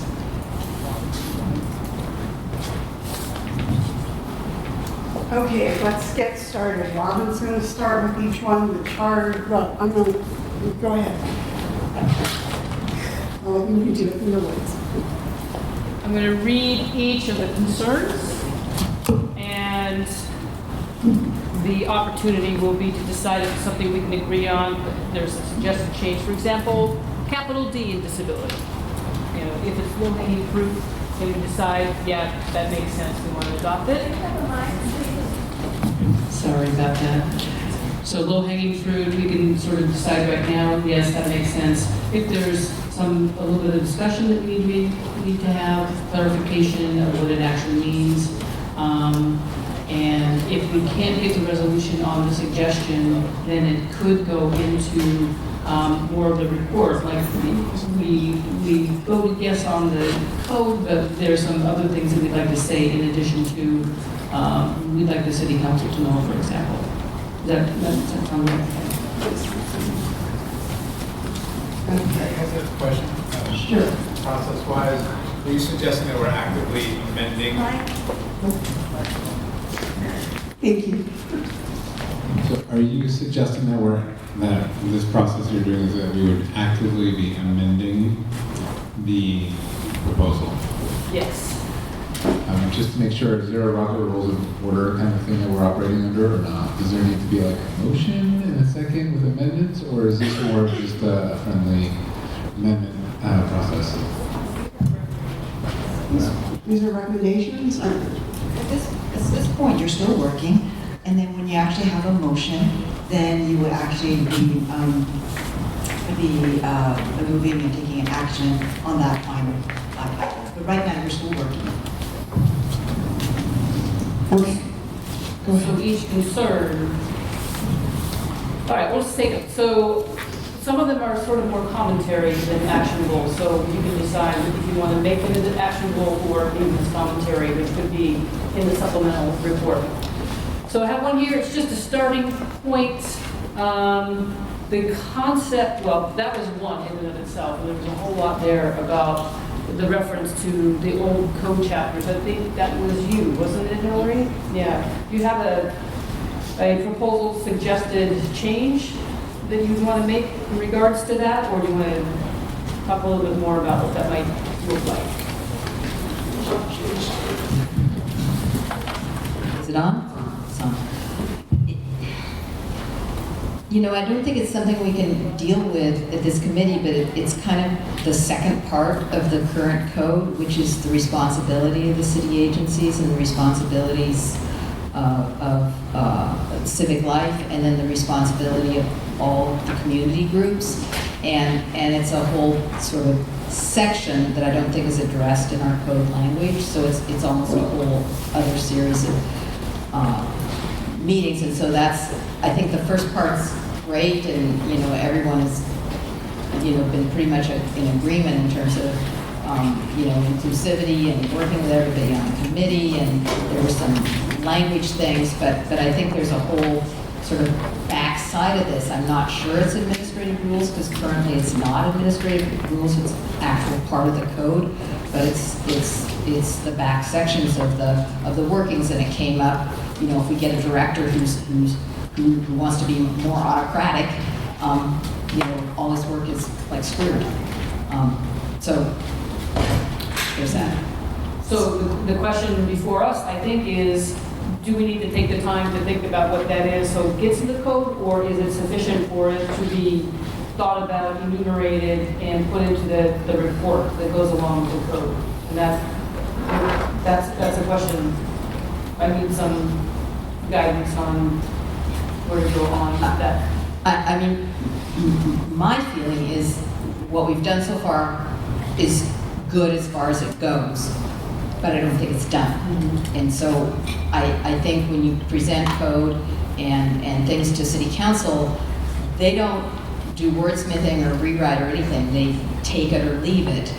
And so if this is a finished, complete document that we're presenting as our committee's work, that we're standing behind and saying, this is it, this is the new 3.96, I don't think it's there yet. And I don't think we can solve it tonight, but I think part of it is that. So I don't know if we're doing this in phases, or, and I know that's not the intent, and you know, people have worked really hard on this committee, but the last time they rewrote the code was in 2005, and it was, I think, 27 meetings, and it took 4 years. And not that we want to do that, but it is a lot of work to do this stuff, and I recognize that, and I think this committee's done great work. So I want the staff to correct me if I'm wrong, but I think the choice tonight is you're gonna have to decide after we get through all of these and what changes you all agree on. You need to decide, can I vote on this if my thing didn't get changed? You have to decide if that's if you're doing fist of 5, is that a 1 or a 2? Right? Or can I live with it? So at this moment, it doesn't sound like we have the ability to fold all this back in. So the question will be for you at the end when you vote, can I live with that, or can I live with the thought of going into a supplemental report? I think that's the choice we're facing tonight. And I'm real clear. Okay, great. I'm perfect. And I think it's important that people are clear on that. Am I incorrect about that so forth? Also, just, this is sort of related to some of the other things, but there is the level of code, and thank you, Scott, for referencing the PBOT code, and I think on our website, we could put other bureaus up to see what level of code looks like for other bureaus with much bigger responsibility, more programs, et cetera. And I think that will give you a frame of reference for comfort level for where this is. So there's that, but that's information we can share later tonight. Also remember, code is not the only thing. There's administrative rules, there are policies, there's program design, there's also citywide functions that we're charged with, including advisory bodies and commissions, so public involvement in advisory committee, contracts, grant agreements. There are all these tools. When you talked about where is the team, where can we have accountability? Well, it should the right tool for the right reason, for the right outcome. And so don't forget that the code is not the only thing that guides the Bureau. The code that is the standard from which all of those other things will be examined and implemented and resourced. So there's a whole slew of other things that is not code, but is the teeth that the code will then be able to back up. All right, I'm going to leave that sort of as, this may be bigger than us right now, and the decision will await you. So I have someone who said they wanted more detail in the language. I hope you remember who said that, so that there was some specificity in where we might want more detail. Was that you who said? I want to take that out since we had kind of quite cleared out what this thing means. So you can stack that out. Thank you. All right. Okay. All right. The next one was sort of a. Oh, okay. Don't hold on. Yeah, I mean, we're gonna just go in the same order that we put them, so maybe you can just let us pass. Oh, there you go. Awesome. I think that's the second flip chart though. Okay, so there was a question about, unsure about what the on-ramp is for the newly recognized organization. So it's a question, can we answer it now, clarify it? Now that I understand is there are additional areas where information can be held, I would recommend that goes in administrative reports.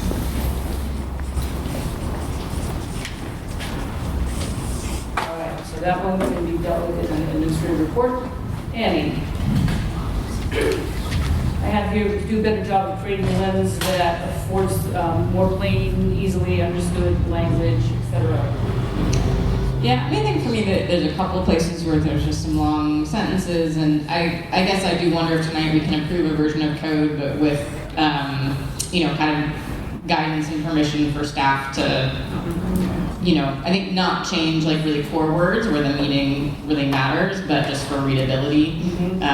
So I think if we can approve something with that understanding that, there'll be kind of more just review for readability's sake, then I'm fine with that. Got it. Staff review for readability. Good delegation. Very nice. Okay, next one. The relationship between the code and the administrative rules, i.e. best practice, etc., over OD. Say more about that, Heather. I'm good. You're good? Oh, strike it? Okay.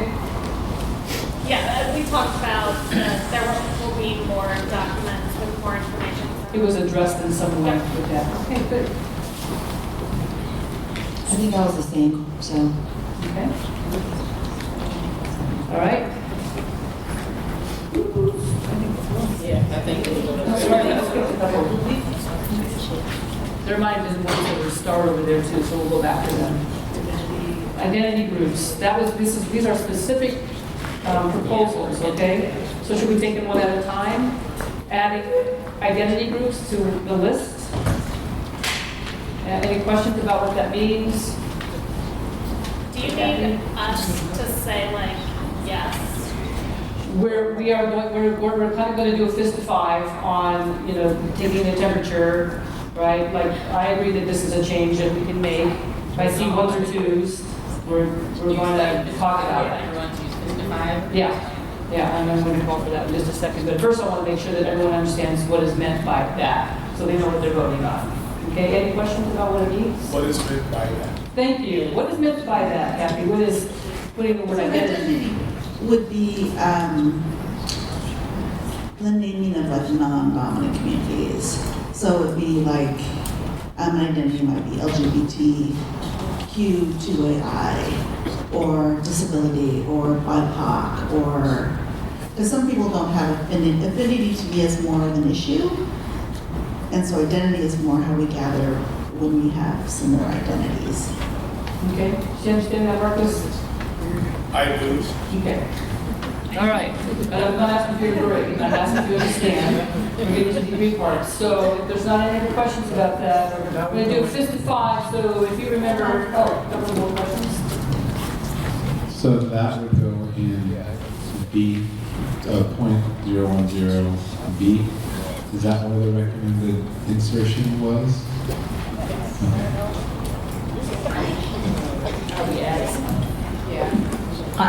If I understand correctly, it's, 101B, but to go in place of affinity, to put identity instead of affinity, is that the correction? I mean, someone else has that.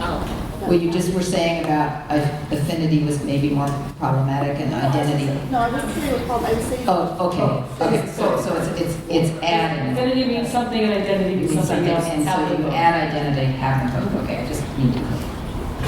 All right, any more questions?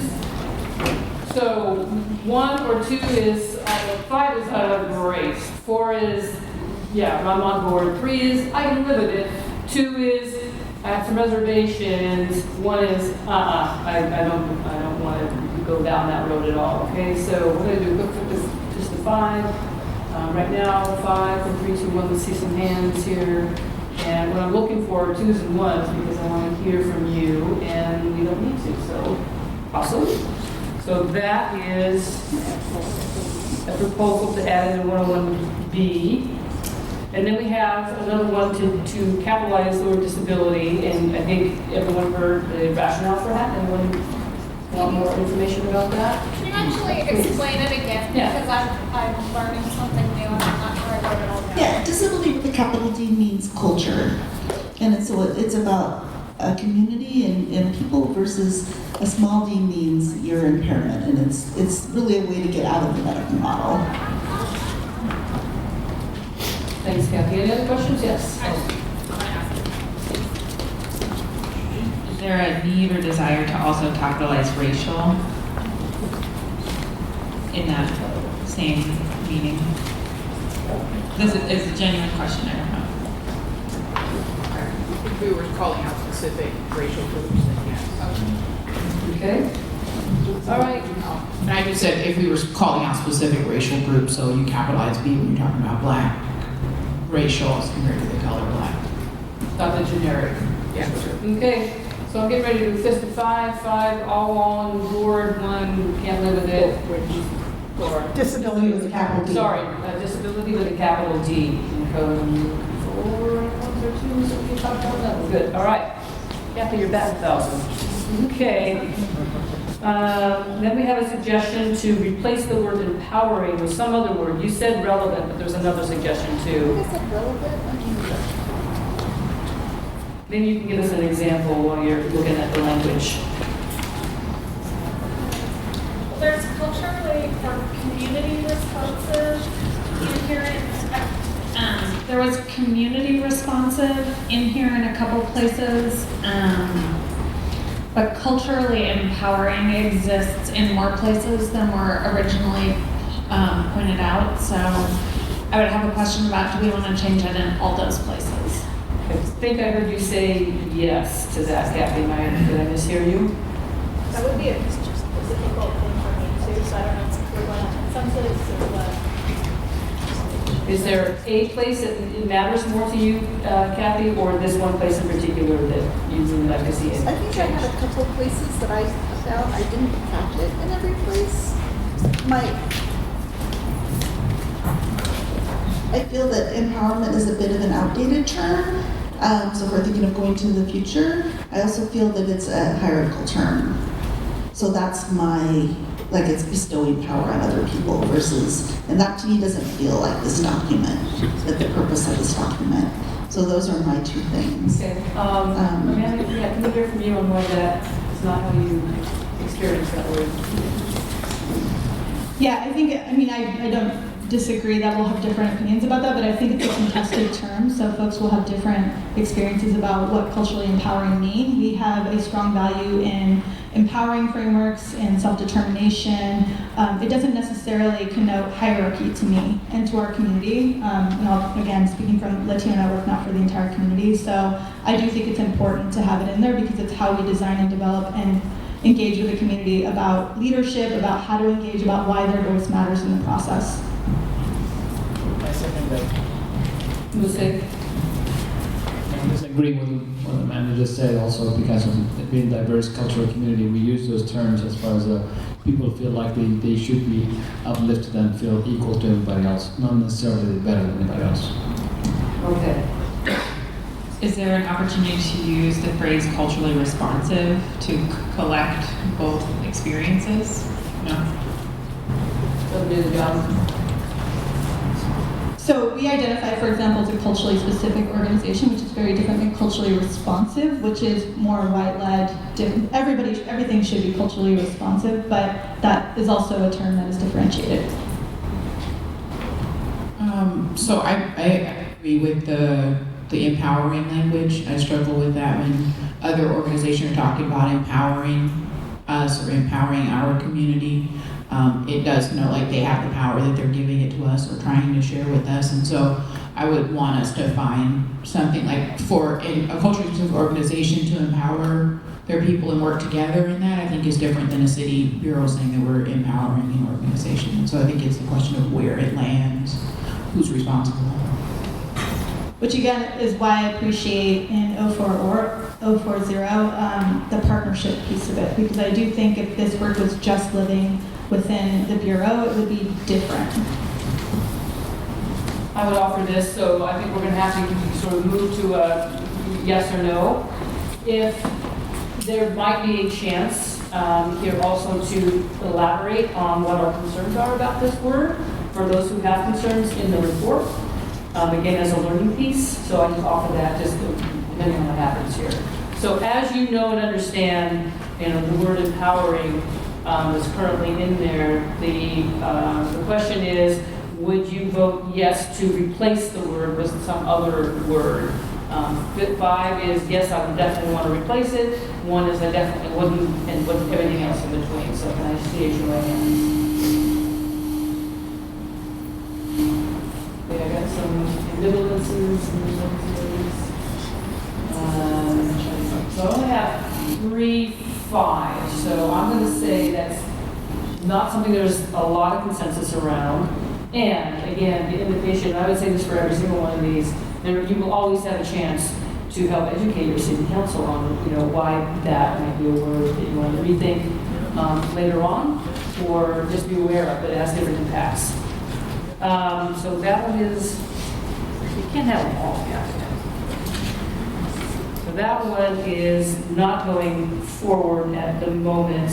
You have another suggestion to add the word lived before experiences. You want to say a little bit more about that, Kathy?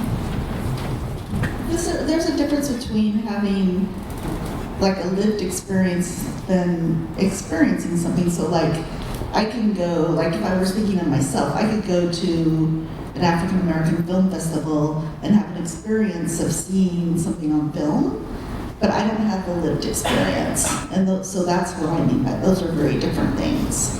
They're not the same. Thank you. Does that appear many times, or is that one particular line you were really focused on? I saw it on one line. You saw it on one line? It's H. Okay, H. Under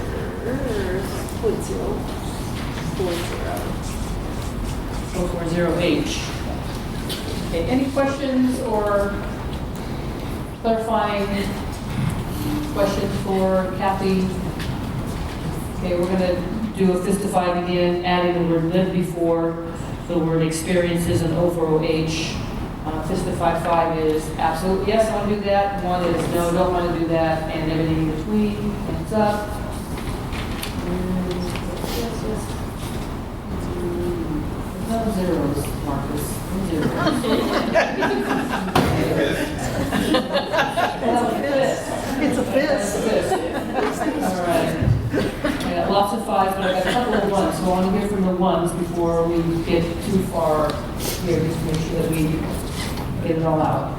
To watch a film is to have an experience of watching us film. That's all it is. So you have the lived experience of watching a film, but I'm not sure you need to see that. Experience is something you have gone through.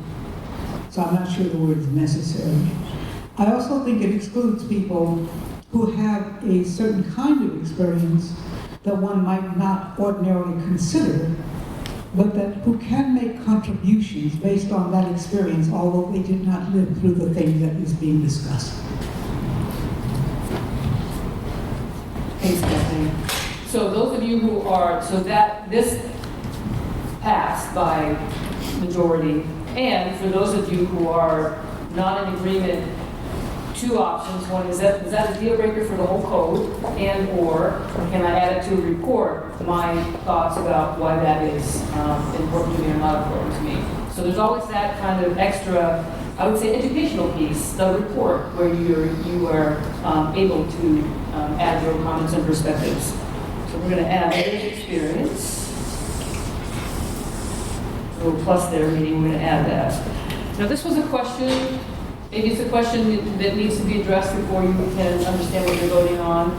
So someone asked, I should have put names by this, I'm so sorry, but what will happen, the concern is what will happen next in protecting and honoring the groups that we've listed?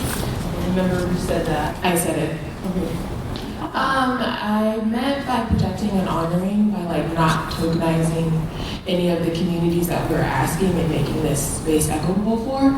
Not tokenizing them, and then also making sure like to honor them by engaging with them in different ways. Not everybody received an email, not everybody is following us on like Facebook sites, making sure that you're just being intentional with how you're trying to bring these people to this table.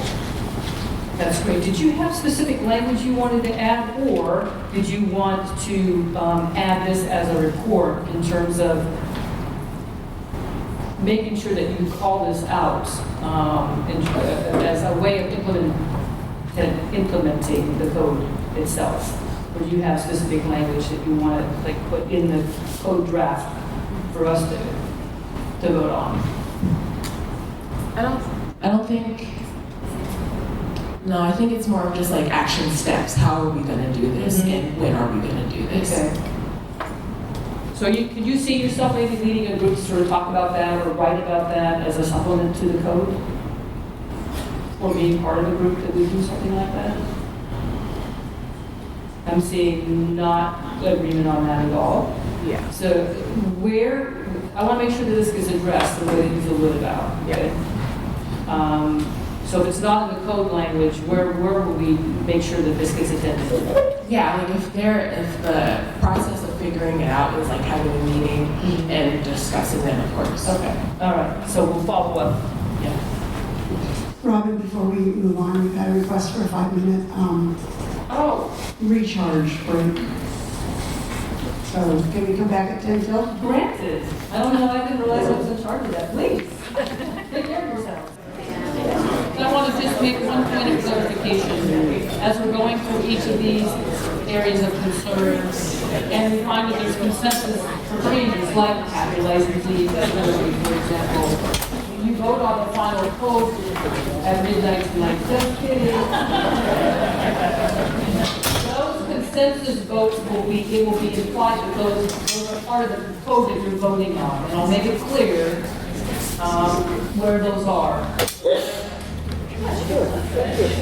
Where I put a little plus sign, that means that got voted on, and that's going to be part of the vote that we vote on tonight. The other ones that didn't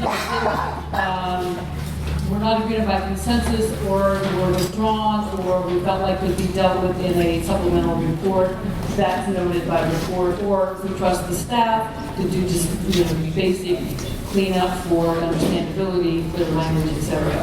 So I just want you to keep that in mind as we continue to go down the red list. Okay, any questions about that? Alrighty then, so we're on the second page over here. There was a concern that the accountability piece requires a reporting function. Do you remember who said that? Kathleen said that. Can you say more about what that would mean? Is there a proposal in there? Is there a language change proposal? Well, you have things that people are doing, and you don't know what they're doing unless someone tells you what they're doing. And it seems responsible to have the people who are doing it tell the people who want it done what they did. Thank you, that's so clear. That without it, you don't have a way to correct, expand, learn from experience without first of all, some goal, and whether you met them, and what the problems were. You don't learn much. You don't give anything to the institution to learn. So that's basically it. All right, so I need a category. Are we having a proposed language to put in the code, or are we having a section for the supplemental report that speaks to this need? What I will prefer is to have it in the code, but I will give over to the folks who need it. Okay, discussion, questions?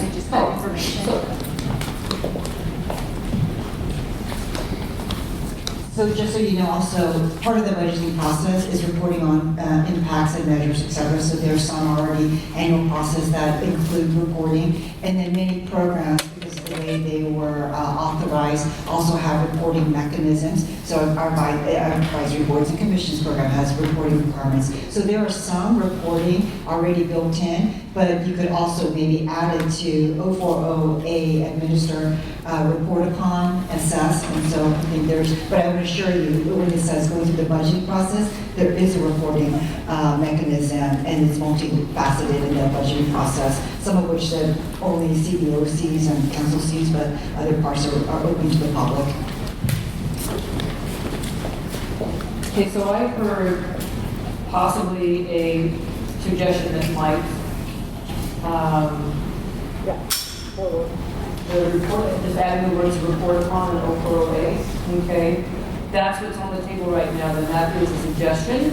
So to add the words report upon, I don't have the thing in front of me, so if someone wants to look it up and see what that would look like. Questions, comments, clarifying questions, what's happening on that? Does that go in 040A? 040A is what I've heard to say. Administer, assess, and report upon. Administer, assess, and report upon the impact of programs and services as directed, et cetera, et cetera. Any questions? Yeah, sure. Oh, we're voting. Oh, nice. We're 1 step ahead of that. All right, 5 if you're all in, 1 if you're not, and everything in between. Let's see, 5. Okay. Thank you.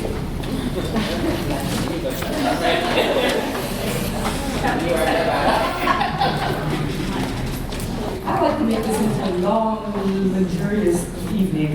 Okay, 060, naming specific entities may make it less inclusive, or we had a bit of a conversation about this already, different community partnerships. There was a move to strike it. I think that is you, Amanda, right? Yeah, and I appreciate the clarification from staff. I still don't think we need to include this in the code. I understand that other sections rely upon it, but I don't think changing the code in this bureau is going to nullify those existing contracts. But again, we'll be open to the legal opinion. So I think on this, if we're not able to strike it, which I won't make that motion, I would like to figure out a way to at least sunset it so that it doesn't continue to exist beyond the scope of its purpose. All right, so The amendment is to sunset it, we can't strike it. After you want to say a particular, would you like to see the sunset in the code or in the? Yes. Okay. I would like the sunset to be in the code if the purpose of keeping it here now is to make sure that they have time to update and change their sections. Again, my concern with this is that you have a privileged list. This is similar to having like a preferred vendors list, and I don't understand why this would exist if we're amending the rest of the section. It feels to me like it's ripe for abuse. Okay, and given that it's a sunset, do you have a time frame that you'd like to propose for that? Tomorrow? Okay, TBA, yeah. O&I got rebranded. That's why we're doing an update on code. Other bureaus, what's guiding them? What's putting them on a timeline of when they need to update their codes? That is a question for not me. I'm sorry, we were trying to confirm the first question, the second question. So the question is, O&I got rebranded, hence why we're convened to do this code change. What is the timeline for the rest of the bureaus for their code change to address the .060? We can't speak for the other bureaus authoritatively, so let's just say that. But and so because we can't speak for other bureaus, my recommendation would be instead of a date, to have language around, when updated by other bureaus. Maybe you have something else to offer, but just cautioning us around the fact that this is our code, and so that addition is just to not create a gap in our legal stuff, that we can't actually dictate that. So I heard a possibility that we could, to be sunsetted once updated by other bureaus. I have an idea. It might be way too logical. Responsibilities for engagement with city bureaus and government partners. Could that kind of stuff go in that part, telling them about the next part? One more time, Karen. Well, 5.0 is about the responsibilities of this office to engage with city bureaus, and could part of that engagement include working with them on updating their code to match our language? Thoughts? Responses? It could include that, but it's not an exact substitute for what we're trying to preserve in 060, making sure there's no gap as we're doing that. I just had a process question because it seems like there's this particular point, but 6.0 gets talked about multiple times on this red sheet, and I'm wondering if we could lump them all together to figure out, because we talked about needing to have legal review to say, do we just need a portion of what's in 6.0? Could the concept be moved into different parts? How do we do what needs to happen? And I'm not sure that any of us can answer that today because it is a legal review thing. So I'm just wondering if instead of keep coming back to 6.0 on this red sheet, we could lump them all together. Okay, well, we have where we're at right now. We also have one where 060 is unclear about what happens to resources. Does it go into the city or does it get pushed out? I don't know if that is something that can be addressed there. Also over on this. Over here. Right, there was a conversation about not listing them at all, and then Sook said, well, we got it because otherwise the other codes the bureaus have to have something to reference to. So I struck it out. Then there was a suggestion to move it to 010B, and there was no reason why we couldn't do that, I believe. I didn't know that there was a reason to not move it. Or that it wouldn't solve the issue of needing to have it differentiated because of other bureaus that come to it. I may be wrong about that. So It's not the suggestion to say we work with other bureaus to do that can be moved, but it wouldn't be a substitute for doing that. Maybe what, just for the sake of this conversation, maybe the two things in 060 pending the legal review would be to preserve. Let's not create a gap. Let's not create an instability without a better plan forward, right? But one would be, if I would say, ask our bring it back for legal review to fulfill that function, to preserve, and then find a way to either timeline, sunset, or when these other conditions are met, it is over. So I think that's the second part of that, Amanda. And I think that might be some of those ideas you might need to talk about, what you prefer, but I think it's would be subject to legal review. But one is preserve, and the second is timeline, sunset, or find a way when certain conditions are met that this is not effective.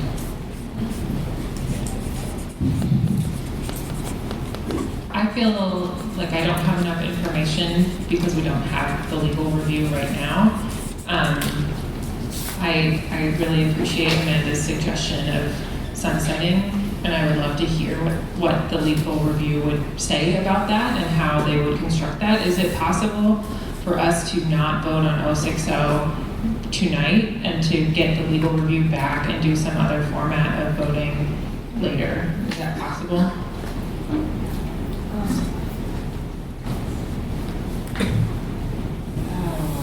It's impossible. I mean, the world is crazy.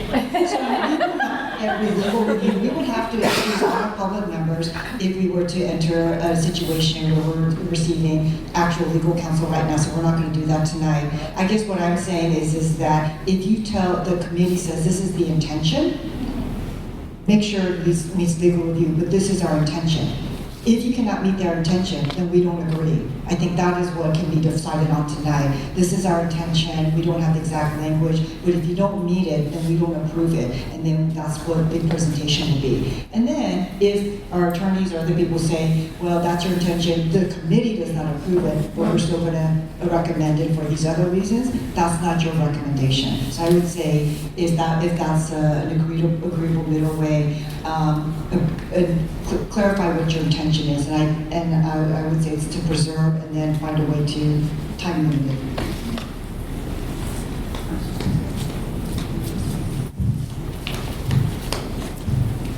Yes, so I will clarify. So as opposed to wordsmithing this and figuring that out, because it needs to go through legal review, the proposal on the table that I'm putting on the table is that the intent is that this go away, or until, like, when it can go away. Essentially when it's moved away from what it's doing right here, which is just giving the bureaus the ability to get into compliance with the other sections of code. So that to me sounds like an administrative thing. And so for me, I just want to make sure that this doesn't continue to live in here 100 years from now when we don't need it. And so just want to figure, whatever the process is for getting rid of it, whether it's we need to have another committee come together to figure out what to do with that, or we need to put a date on it, or we could actually do that then in a different way. Then to me, it's the intent that I'm putting on the table. Okay. So what we have on the table right now is it needs to go through legal review, but the intention, we can write up the intention is to preserve it, but to get rid of it when certain conditions are met, or when the purpose is no longer in effect. It's no longer salient, right? And that, as opposed to creating this other process that I feel like undermines the rest of the code. as opposed to creating whatever. Separate rulemaking process that. A separate rulemaking process, yes. Clear, okay. All right, is that clear enough to sort of do a fist of five on where we're at, like we are clarifying the intention behind this? There needs to be a legal review about everything, right? Sunset, et cetera. Okay, so as you understand what we're voting on right now, 5 is yes, this is sufficient around the intention and possible legal review. 5, absolutely yes. 1 is absolutely no. And anything in between. Oh, sorry, Chief.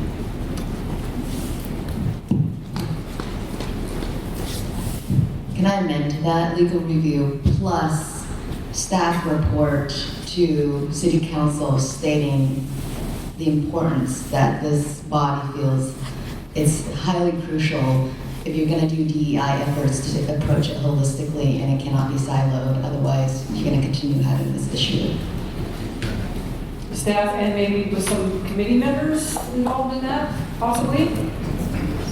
Okay, so legal review and part of the staff report. All right, so would you? Friendly amendment. Yeah. Oh.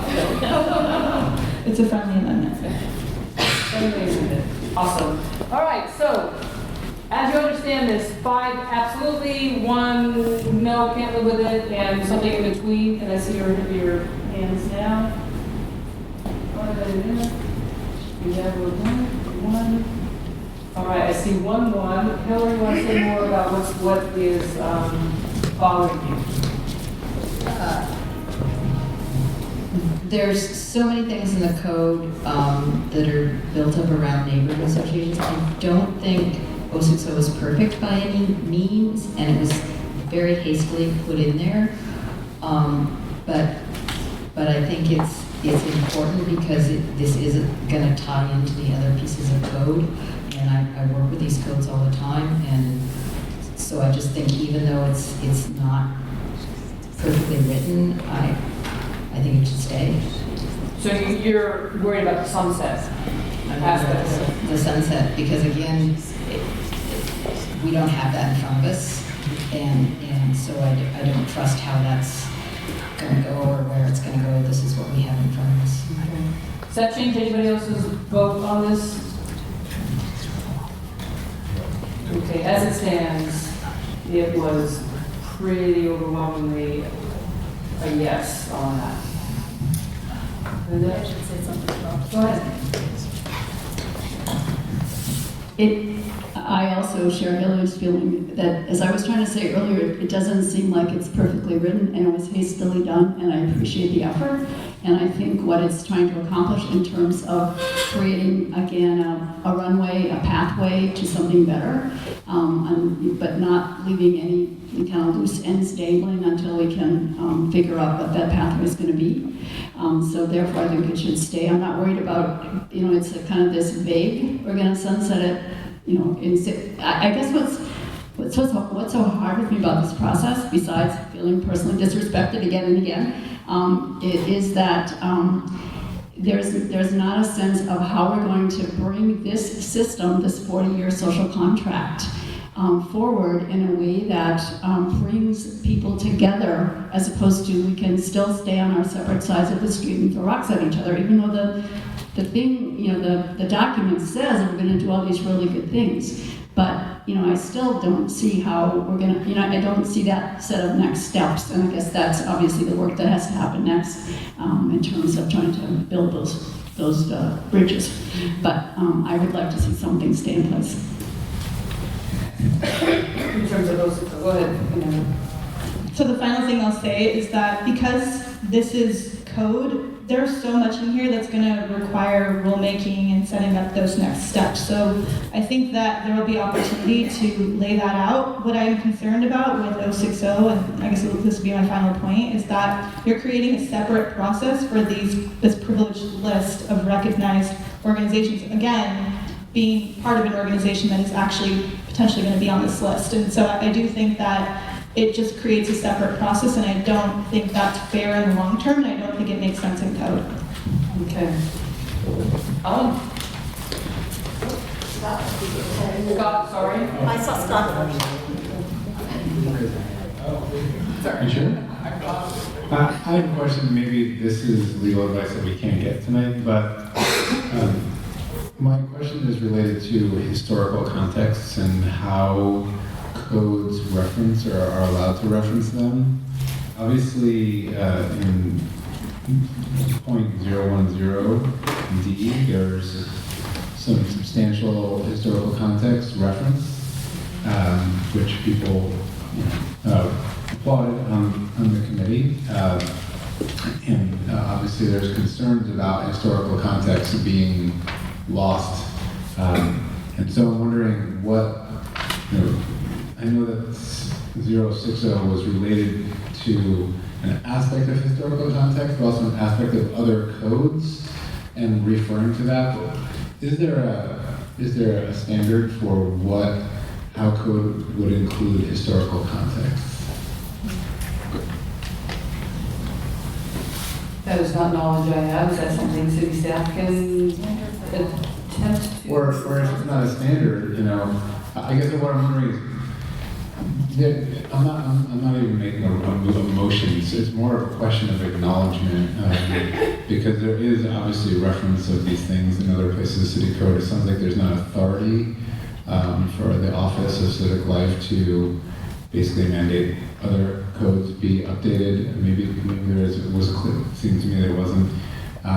There's obviously, the historical context. I'm just wondering, is there a practice, if it's not standard, practice by which code includes historical context for either reference or to acknowledge other codes that may create unclosed loops? Do you mean like referencing that there has been this neighborhood association? Is that what you mean? Well, that's for historical. I'll say, because I think in your question, so oftentimes, and I do a lot of developing statutes and legislative work, when you're amending a certain section and it impacts other areas of code, that's why you end up with thousands of pages of bills sometimes, because it's amending different sections of code. So it is a little surprising to me that we don't have those other sections to say this would be impacted, this would be longer, but we're not at that point. I think City Council will probably have that in front of them, so we don't have that context. In terms of historical context, I would imagine that there could be a resolution or something else. I just think that for practical, normally, if you're amending a certain section, other things are changing, they change at the same time. So because we're in development of a policy and a process, it's just not at that point yet, is what I imagine is happening. So have something to say also when you're done? Scott, were you talking about in section D of 010 where we're talking about that historical context, or were you trying to talk about the historical context of the neighborhood structure?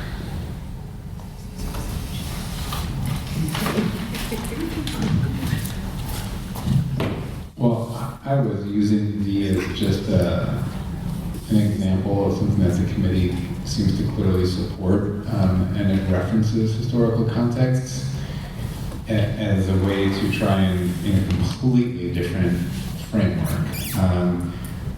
shine a light on the fact that 060 shines a light on historical context, or current context that may be not historical, but at least in code. Potential past. And so wondering what the relevance was. And so I guess what I'm hearing as well is that, this is not necessarily the kind of legislative markup that you might see where it references all the other, and I'm used to more ORS than I am to code. So I'm not as familiar with codes as I am with state legislation. If let's say this passes and there's no reference of neighborhood association map, for example, just to boil it down, and then somewhere else in the code it says neighborhood associations, and they're like, what is that? And there's no map that defines the boundaries of neighborhood association. That obviously creates a challenge. I'm just sort of asking, I'm kind of probing around to understand that potential.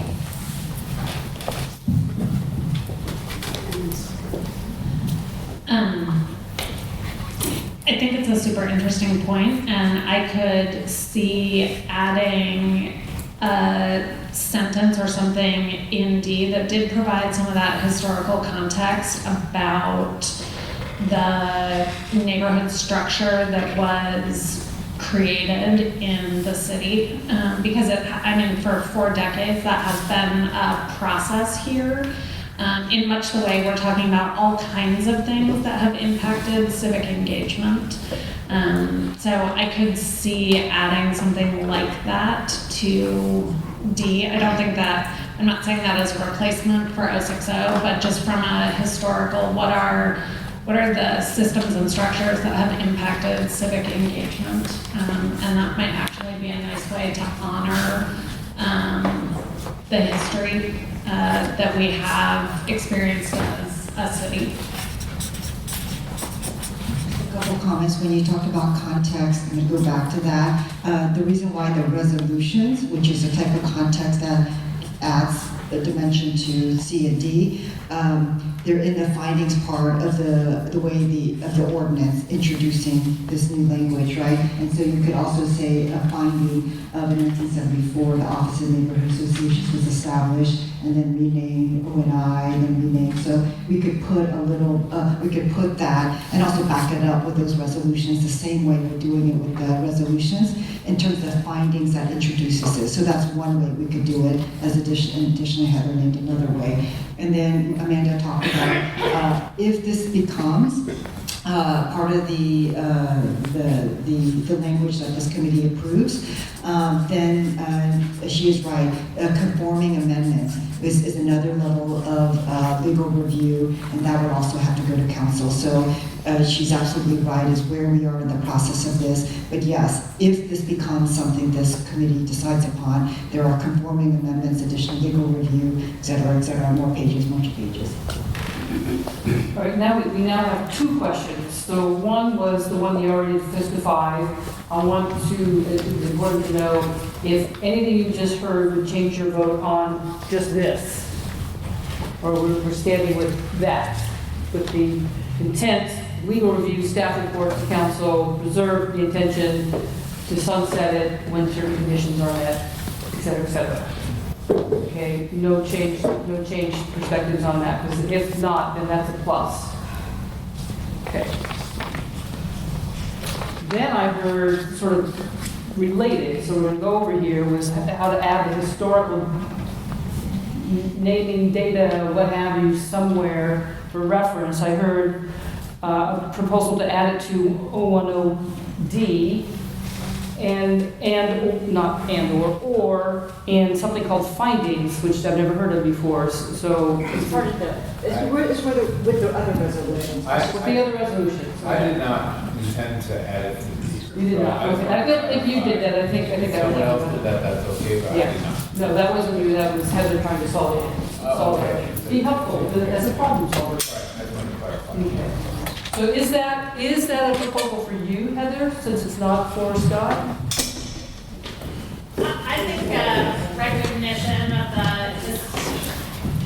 I think a recognition of the historical context could be lovely to put in here, and I think we've heard a lot of investment in that process and recognizing that, but also creating a code that helps to move us into the future.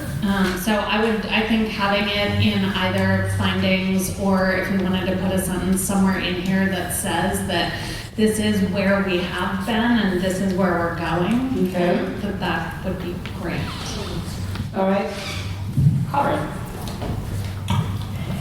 I appreciate what you said, Heather, and that kind of smooths a lot of stuff for me. And the heading, creation, organization, and purpose, you could even insert, history, creation, organization, and purpose, and have a little blurb in there, where that whole section becomes some of that kind of basic foundational stuff that just can tell a story. Okay. We actually now have 3 things. I also support that notion of adding some history and speak to the systems roots in, as Carl Abbott said at City Club, in the Office of Economic Opportunity Programs, and the first time ever that their statewide planning goals allowed citizens to come to the table as opposed to the usual things that happen behind closed doors.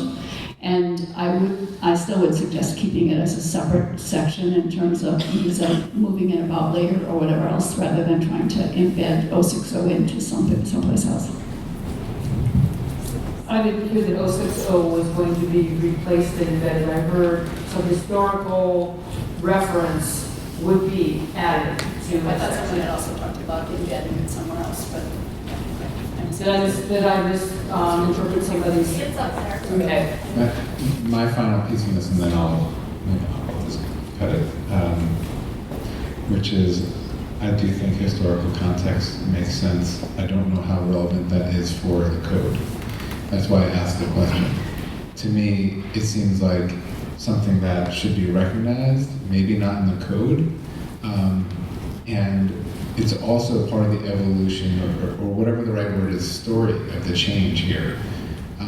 Because this, I think, is intending to live and be really a dynamic expansion, but in order to really give an understanding of where the city has been, there's some recognition of that in the code, but I do think that maybe it is in the findings or some aspect that we're not seeing in front of us that we're not necessarily charged to do. That may be the most appropriate place, but that's why I was looking for a little bit of direction. So I'll stop there. Okay, one more comment, then I'm going to ask for a list of 5. I think you need to be mindful of how you ask for that list of 5, because it is specific to either the findings or the code. Exactly. I will put until I don't think it belongs in the code. Yeah, thank you. And that was, there was going to be 2 votes, and the first one is, does it belong in code? And the second one is not in code, does it belong in findings? And you can vote no on both those, meaning it doesn't belong anywhere. Okay? So the first vote is, we want some kind of historical information to be included in the code, which should also, we would add history to that section. All right? So somewhere in the code, some language around history. Fiscal 5, yes, I love that idea. 1, not interested. This is between knowing that there's another vote coming up here. We got Francis, can you do the CIR count for me? Keep your hands up there. You can know. Well, 1s and 2s, I need to know how many of those, because actually those are really the no's.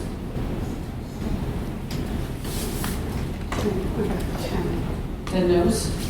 Okay, so that's more than that. So those are folks that don't want it in the code. How about in findings, history in findings? 5, yes, I like it there. 1, no, I don't like it there. All right, that's clear. Findings is where the historical information will go. Plus. Right. This is one of the most efficient things I've ever done in my life, this process. So moving right along, we have something like this because I'm such a good note taker. Detail of language, and I stopped there. I'm so sorry. Who was the poor soul who said that, and do you still remember what you meant to say? Something about the detail of the language. We needed more. We dealt with it. That's the right answer. All right, there's a question about uncertainty about what the role of the Bureau and access points to the Bureau. Is that a code level? Is it not? It's not really in there now. Does it need to be? Does anyone remember? Do you remember who you were? That's your PR? Say more about that. I think this could be, I would be fine if something was added into the reports about how, I think specifically I was looking at directors' duties and responsibilities, and if there was any sort of community accountability check that could be put in there. But I don't know if that belongs in the code or if that should go in the reports. I'm fine either way. Okay. It belongs in the code, then guess what? You get to like make up what the language is, like right now on the spot, so we can actually vote on it. But let's just talk about this notion right here, role of the bureaus, community accountability, some language that JR would come up with, we sound a lot better than that. Does it belong in code? That's going to be the first vote, and the second vote will be in a report. So code, 5, yes, I love it in the code. We're going to wait for JR's language, put it in there. 1, not in the code. Okay, 5 now? 5, I want it in the code. 1, no. You can abstain. I get it's we want this notion of the role of the bureaus, access points for communities, community accountability. But that's not what you said. You were talking about the director of VIII.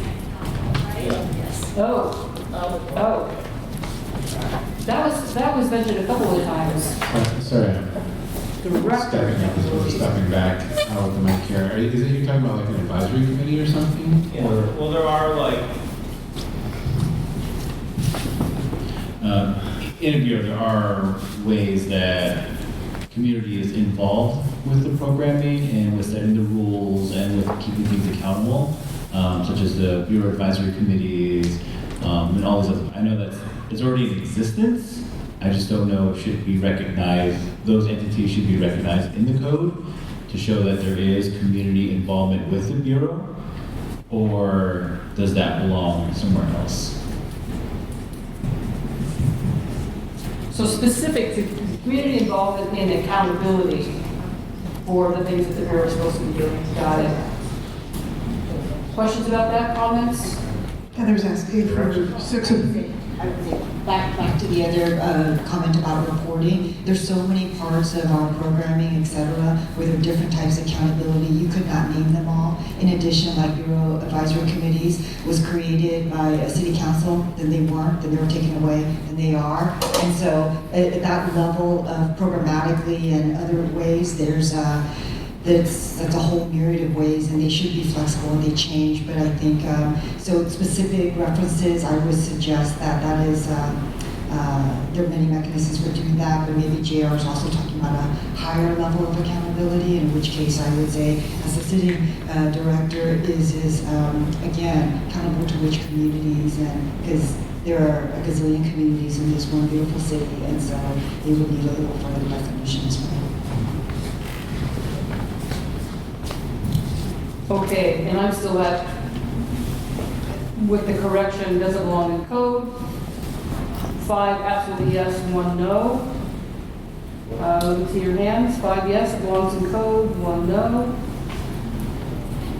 Okay, I'm not seeing that it belongs in code, but does it belong in a report or some supplemental something, right? 5 yes, 1 no. Anything in between? Lots of 5s, okay, so we'll just call that reports because that is shorthand for extra information to be submitted along with the code. 060, I think we kind of dispatched with, kind of. Okay, because I'm not sure what to do with this right here, and because it is still a little nebulous. Well, that was my original point, was we just lump all of the 060 stuff together under the we need more legal group. We need more legal, yeah, okay. I thought we already agreed to that. All right. I wouldn't know what legal people can do with this particular question or comment, but I'm gonna let them decide. Okay. There was a question about, oh, this is an 0602, never mind. Never mind. 060 question. And if I can't do a board of but it was my question about whether it's going to be, Thank you. Whether it's going to be resources concentrated in the Bureau as opposed to spent out in the community against nonprofit organizations, for example. Yes. And that was really, I meant to say it under 050, and it's just that, yeah, it's just that,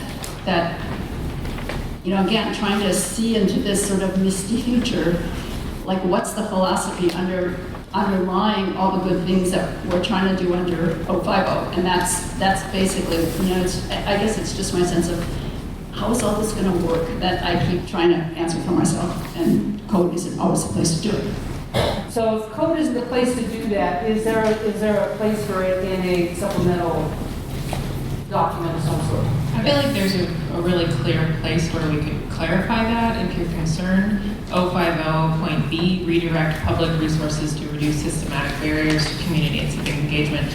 I'm feeling like I'm detecting a little bit of fear that neighborhood associations no, it's not coming from that. Okay. No. Okay, so are you just interested in us clarifying the philosophy of how money gets spent?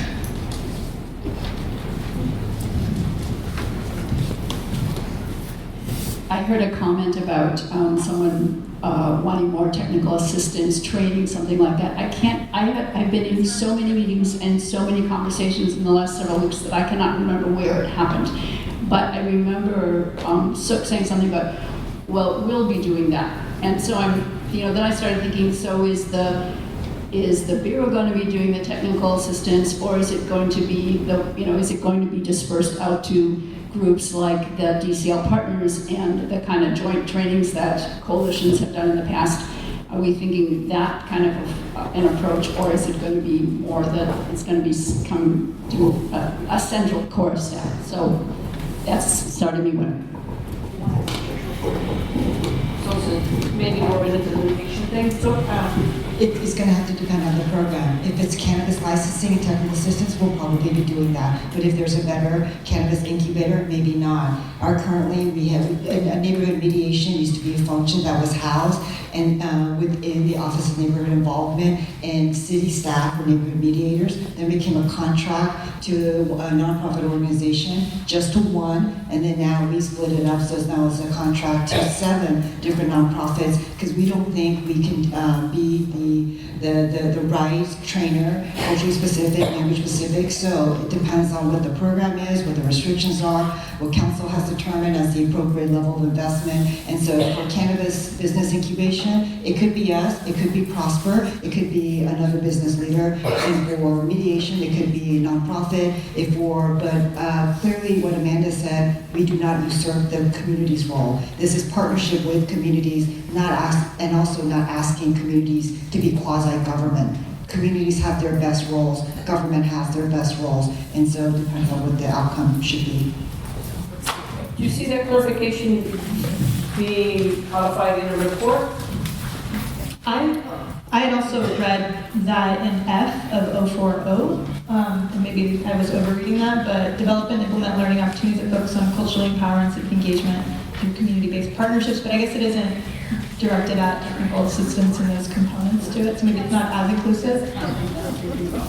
Yeah, so when I read partnerships there, maybe I read that really expansively, so I think one opportunity might be to clarify some of the elements, other elements in there. And that was 040F, okay? So civic engagement, training, technical assistance through community partnerships.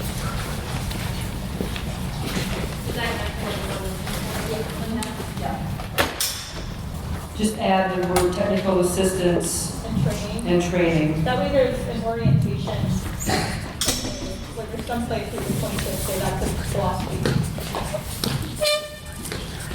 I'm sorry, I'm yelling. Just to name, I think, those things. And so there's somewhere for organizations who want to engage in that or partner with the city in that way, have a place to point to. Linda, does that make sense to you, since this was your concern to begin with? Yes. It does, okay. Not impacted. Okay. So in 040F, the proposal now is to add the word technical assistance and training in that sentence to code. So this is an addition to the draft that you're voting on. Other questions? Yes. Oh, she's fighting. She's You're already fighting. You're already ahead of me. Okay, fine if you're all in. What if you're not? Everything in between. Let me see your hands. You can abstain. That's okay. All right, I'm good. That's good. That's a plus.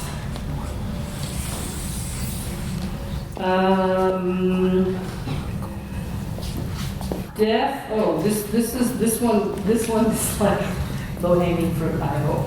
So definition section needs to come before the actual words that you're defining. I don't know who said that. So I think that's a good idea. One, if you love confusing people, or I shouldn't say that. One, if you don't like that idea. All right, 5. Thank you. Now, I should tell you, you just also voted on the Oxford comma. I didn't say that. I wanted to trick you into it. Whatever the city standards are, you let the township leader guide the city people on Oxford comma. We got 0408 shared goals / concern replaced with comments. So, whose was that? Was that your, Alan? So say more before we vote on that. as I said before, I've been noodling on this issue, but the term shared, it leaves some things out for me, and common allows there to be a little bit more flexibility here. So I'd like to replace the word in part 040H, replace shared with common. So it reads, bring communities together around common goals and concerns. Okay, we have commentary, we have a couple of, lots. Oh, they're voting. Jeez, yes. All right. That's in. I'm like, what do y'all have to say about that? Like, seriously. All right, we're on the last page. Oh my God. All right. All right, so I'm just going to read what I wrote, and you can decipher what it means. Less aspirational language. I think this means we want less aspirational language. I'd like more direct language.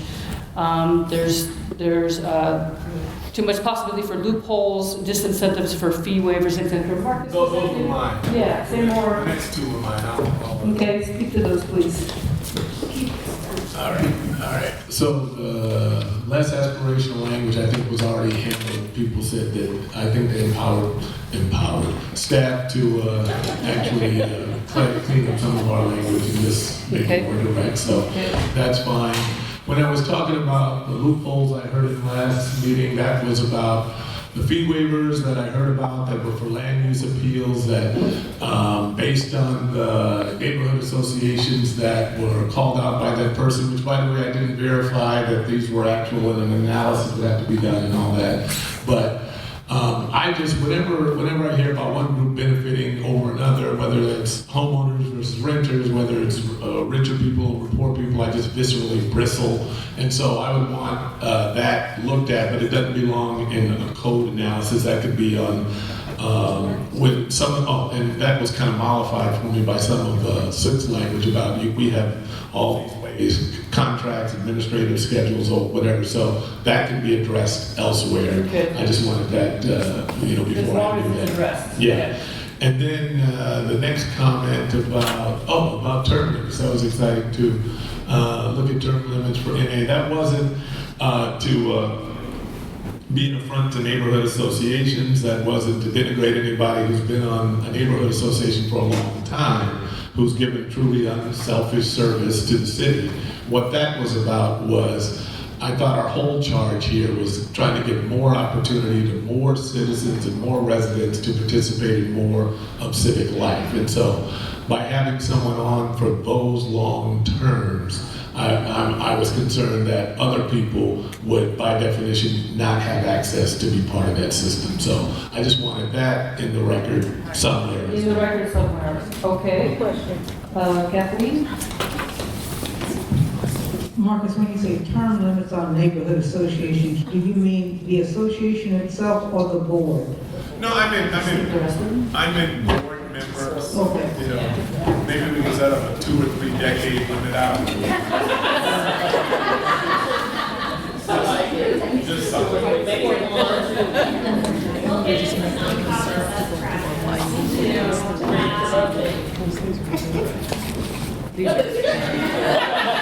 Everybody here. Actually, you have like the Sarbanes Oxley law and around crisis that you're supposed to have regular turnover. All right, so I may miss that. You just want to make that noted somewhere. Yes. All right. So I know that we're 15 minutes over. Some people are having to leave, so we're going to rush.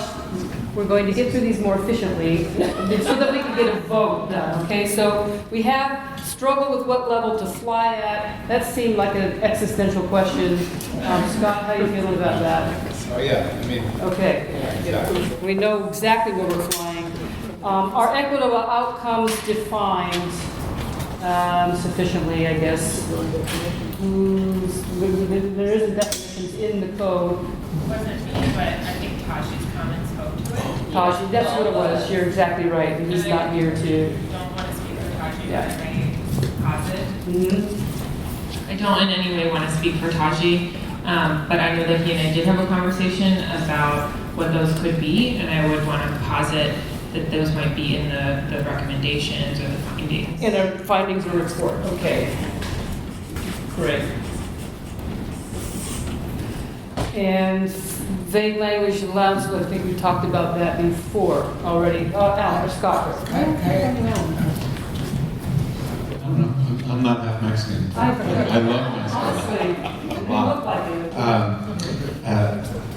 There was one point where there was a discussion, so there's a report, I'm not exactly sure what the report is, but that there could be a committee report. Is that what this report is, or is that a staff?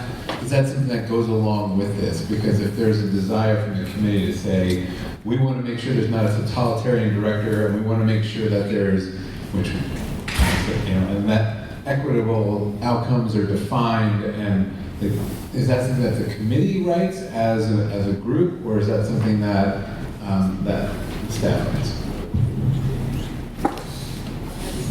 This report that will be staff generated, but we went through the contents, table of content when we were at the meeting at the Southwest Community Center, and in it we said we're going to have, you know, basic how was this created, blah blah blah, right? And then here's a list of the committee members, so kind of factual information about the process.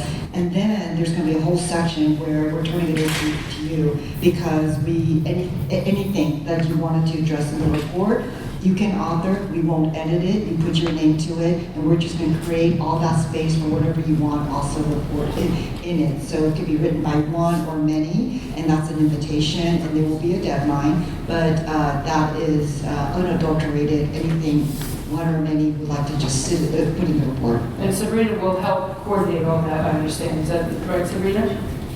You're welcome. All right, we're at a vote, except for right here. Do you have a question that is on your mind before we do this thing? So I've been looking at this whole thing, responsibilities, who has what responsibilities, and I have a question for you, so maybe you can help me. Is there any agency or bureau that has within the code language the responsibilities of the city council as it relates to the bureau and its work? Of the city council? I'm not sure if I understand that question. Can you restate it? How does the bureau have the responsibilities of a city council? The question is, are there bureaus that have within their code language a list of the responsibilities of the city council vis-a-vis that bureau in terms of what it does? In other words, we have responsibilities for you, for the director, for the people, your engagement with communities, for engagement with city bureaus, government partners. What are the responsibilities of the city council to ensure that you carry out their policy? I don't believe that there's that language in their city code, but we can take a look at that. And also for 3.96, it defines the functions of the bureau. It's always compelling us as a bureau, what is your role? So you can maybe add under 050, what is your responsibility as a bureau to work with council, but it doesn't go the other way. No, it doesn't go the other question. It does not go the other way, not in this chapter of city code, but maybe we'll ask legal counsel. Well, maybe there could be a little side report. Okay, I like Catherine's question very much, and I can't remember if we succeeded, but either working on the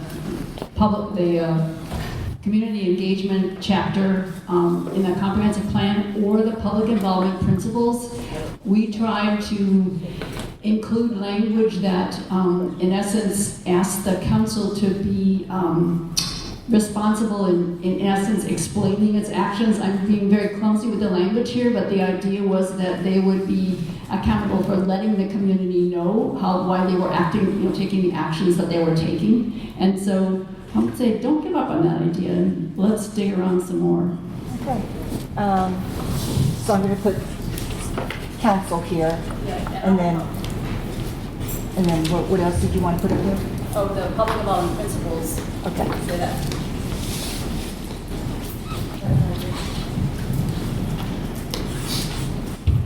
We know we all want to go home, but let me just say this one thing that's really sort of outside this, but it's still inside the office. I think there still is a chief's forum, right? Is there still or not? Is there anybody that advises shouldn't there be community advisors to the director of the Office of Civic? We have many advisory bodies. We have 9 advisory bodies to programs that advises the Bureau Director currently, and that number goes up and down. So, but there are many programs also advise the Bureau, and we have a Bureau Advisory Committee on budget, and so there are multiple currently. Probably more later. My job is done, don't look at me, it's now. Okay, so vote. Yes. We're getting Robert's rules in. Because of something that was said over here, it made me think that we're missing a piece, so it's not my fault I'm bringing this up at the last minute, but we're missing a piece about multiple ways to participate. That's not stated in here. And I wonder. Suggestion. Huh? I don't know if I'm interpreting multiple, sorry, Kelly. I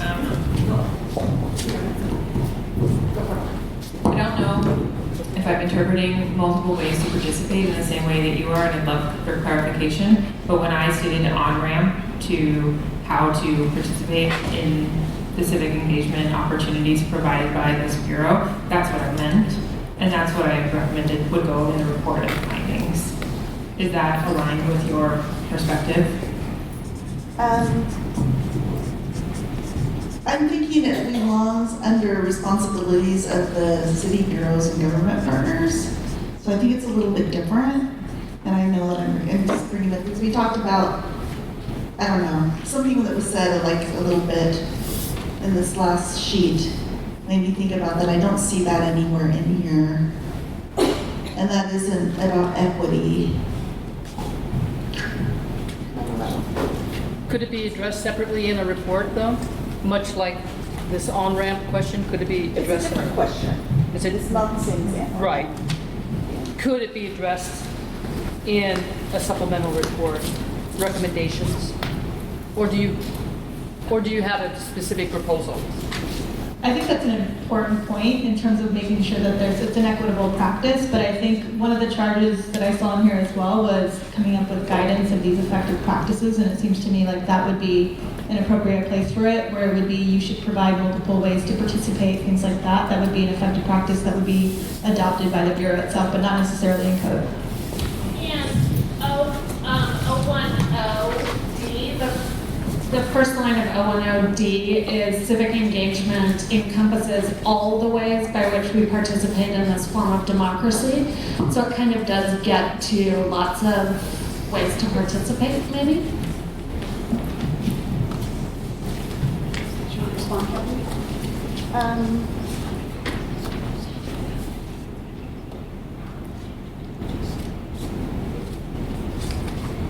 Yeah, I mean, I think it's too late, so I think it's, I'm good. I just think it's too late, but I do think it's missing. But I heard a way to get it somewhere, codified. And acknowledged in I think Amanda just said, in this list of what are effective practices, so that it's not lost. It may not be in the code, which is your heart's fondest desire right now, but at least it won't be lost. Right. Okay. So they just asked me to make sure to go through the process. So we are now at the time, as someone asked before, to take a motion. So I'm just going to remind people all the steps in taking a motion. So if someone needs to make a motion, you have to state it clearly about adopting this language with all the revisions that we just reviewed to be the committee's recommendation for chapter 3.96. Then we need someone to second that motion. And then even though we've had a lot of discussion, that then allows us to actually open it up for discussion. And hearing none, or if you're hearing very little, we could go straight to a vote. The vote will be aye, nay, and then abstain. So that's the process. So just to make sure everyone knows where we're going to be now. And so, talking really fast, but we don't have to. Okay, So do we have a motion? Clarification on the process. Is this a majority rules type situation or a consensus model? What did you say? I was told majority. Yes. We're going to take the vote, and it's going to be the count. We're also going to note the count. We're not going to say here we took a vote and it would pass. We're going to say if it was, we're going to say what the ayes and nays and abstentions were. And then if it's a majority, then the ayes will have it, or the nays will have it, or everyone abstained. Then it's done. Yes, so. Did we answer your question, JR? Any other questions? Do we have a motion? I would like to move.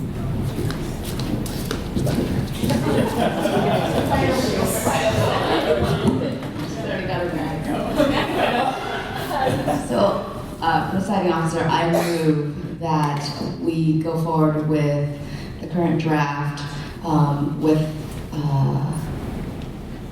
the spirit and intent of what we were meaning to do intact, but leaving to staff and delegating to staff the minor wordsmithing. Do we have a second? Second. Do we have any discussion? Scott and then So, just from process, I was given a letter from the Northwest District Association. Should I just submit that to staff? Should I read that? I think there were other letters that were distributed. This was only one. It had to do with the vote, not tonight, but the city council vote. You can, if you want to read it as part of the discussion. I'll just read it really quickly just because it was handed to me. And so the Northwest District Association is concerned about the potential changes. I'm going to review about the neighbor association structure and open meeting laws. The code change is scheduled for council consideration September 3rd, 2019, which is the day after Labor Day national holiday. So effectively, they're asking for a delay of the council vote so there could be deliberation by the neighborhood associations. I have two questions. One has to do with public review and when does that occur? Is there a process or does this go to council post-vote? We have had the practice of putting out the language every single time it's updated on our website and the ability to take feedback. So you will see that probably tomorrow. And so and also people are submitting their comments to council, to us, to whoever. But we will offer a way to provide that online almost probably as soon as tomorrow. And then, but when the committee is done with its work, then again, legal review. Council also does, as someone says, council doesn't make any amendments. That's not necessarily true. They also have comments and have feedback, maybe more legal review, and then it goes to council vote. As a follow-up question, what's the likelihood that something would change from leaving this committee's hands to getting to council that would be affected by public comment? At this point, no, the committee recommendation is based on all that we know and have discussed as of this moment, right? And that will be clear in the report, that it is as of this date, right? And then subject to legal review and where you have delegated and empowered staff to make, use more clear language, more simple language. And so that is the only thing that will happen. And then, yes, so, and then council can decide what comes next in terms of how they want to integrate any public comment. So it would be in council's hands how they address any additional comments. My last point of clarification is I would very much appreciate a re-articulation of what 0.60 is on the table for this motion. Like we're voting yes or no based on a predetermined and pre-voted 060 agreement. And that wasn't clarified inside of the motion. So I don't know if we need a friendly amendment to specifically or explicitly deal with that, or if we could just have that clarification of what the next step is in 060, because it's an important part of what we're voting on. Now, I think what I heard and what we tried to make room for was the spirit of it. And the spirit was to preserve the language, but that it would be sunsetted at a time when certain conditions were met, so that the language would remain the same, but it would also go through legal. No. That's why you should answer. The part about preserving is to make sure that because we're referencing another code, that we preserve the ability of these cross-references, not to provide, not so there's not a gap, in other bureaus' ability to fulfill their functions until such time that we've had a chance to make sure when the purpose is met, whatever those mechanisms and those timelines are, this makes sure that that's not disturbed. So we're preserving in the rights of neighborhood associations, business districts, DCLs, coalitions, as they represent other code until there's an opportunity where there's a different standard or a different system. And that would be the only added language, right? The sunsetting language. Right, and subject to legal review. Subject to legal review. So it's all the same except for that little part at the end. I guess my understanding is we're holding those harmless, right? So the intent of that and preserving, so I think the language is confusing because it's like preserve and sunset. But holding those other contracts, all of those intersections with these entities harmless with the changes that are happening here, but for 060, once it's not needed in this section, that it go away, but this doesn't, the goal is for it not to impact those, and that's an administrative function, but it doesn't necessarily, the intent is to sunset it in this section of code. That's when right. It's not needed. And then absolutely the other part was, and that is part of it, it was kind of came from this side, a staff report to council, why that's necessary in a comprehensive diversity, equity, inclusion approach. Any more discussion? You ready to vote? Oh, I just want to, we're not going to memorize that. I'm not like a waiter who can understand all what your order is without writing it down. This is recorded, so don't worry. Every word has been recorded. Now you.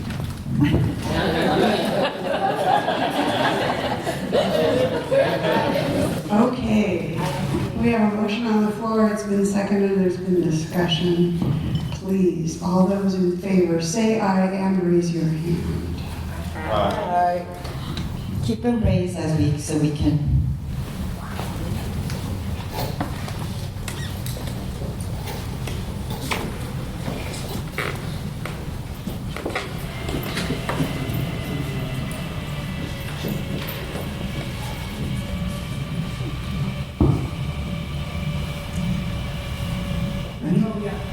All those opposed? I've been looking at you, Sabrina. All those opposed, say nay and raise your hand. Nay. Got it. And all abstentions. Got it. Thank you very much. Thank you, all of you who stayed with us, community members as well. May I give you the last word? Thank you so much. Robin said we were going to be here till midnight, and we did not. I would really like to thank you all for all the hard work that you've done, for all of the care that you have put into this, and honesty. Thank you. So all I have to complain is that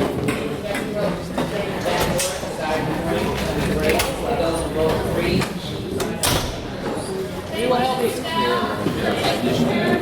Yes.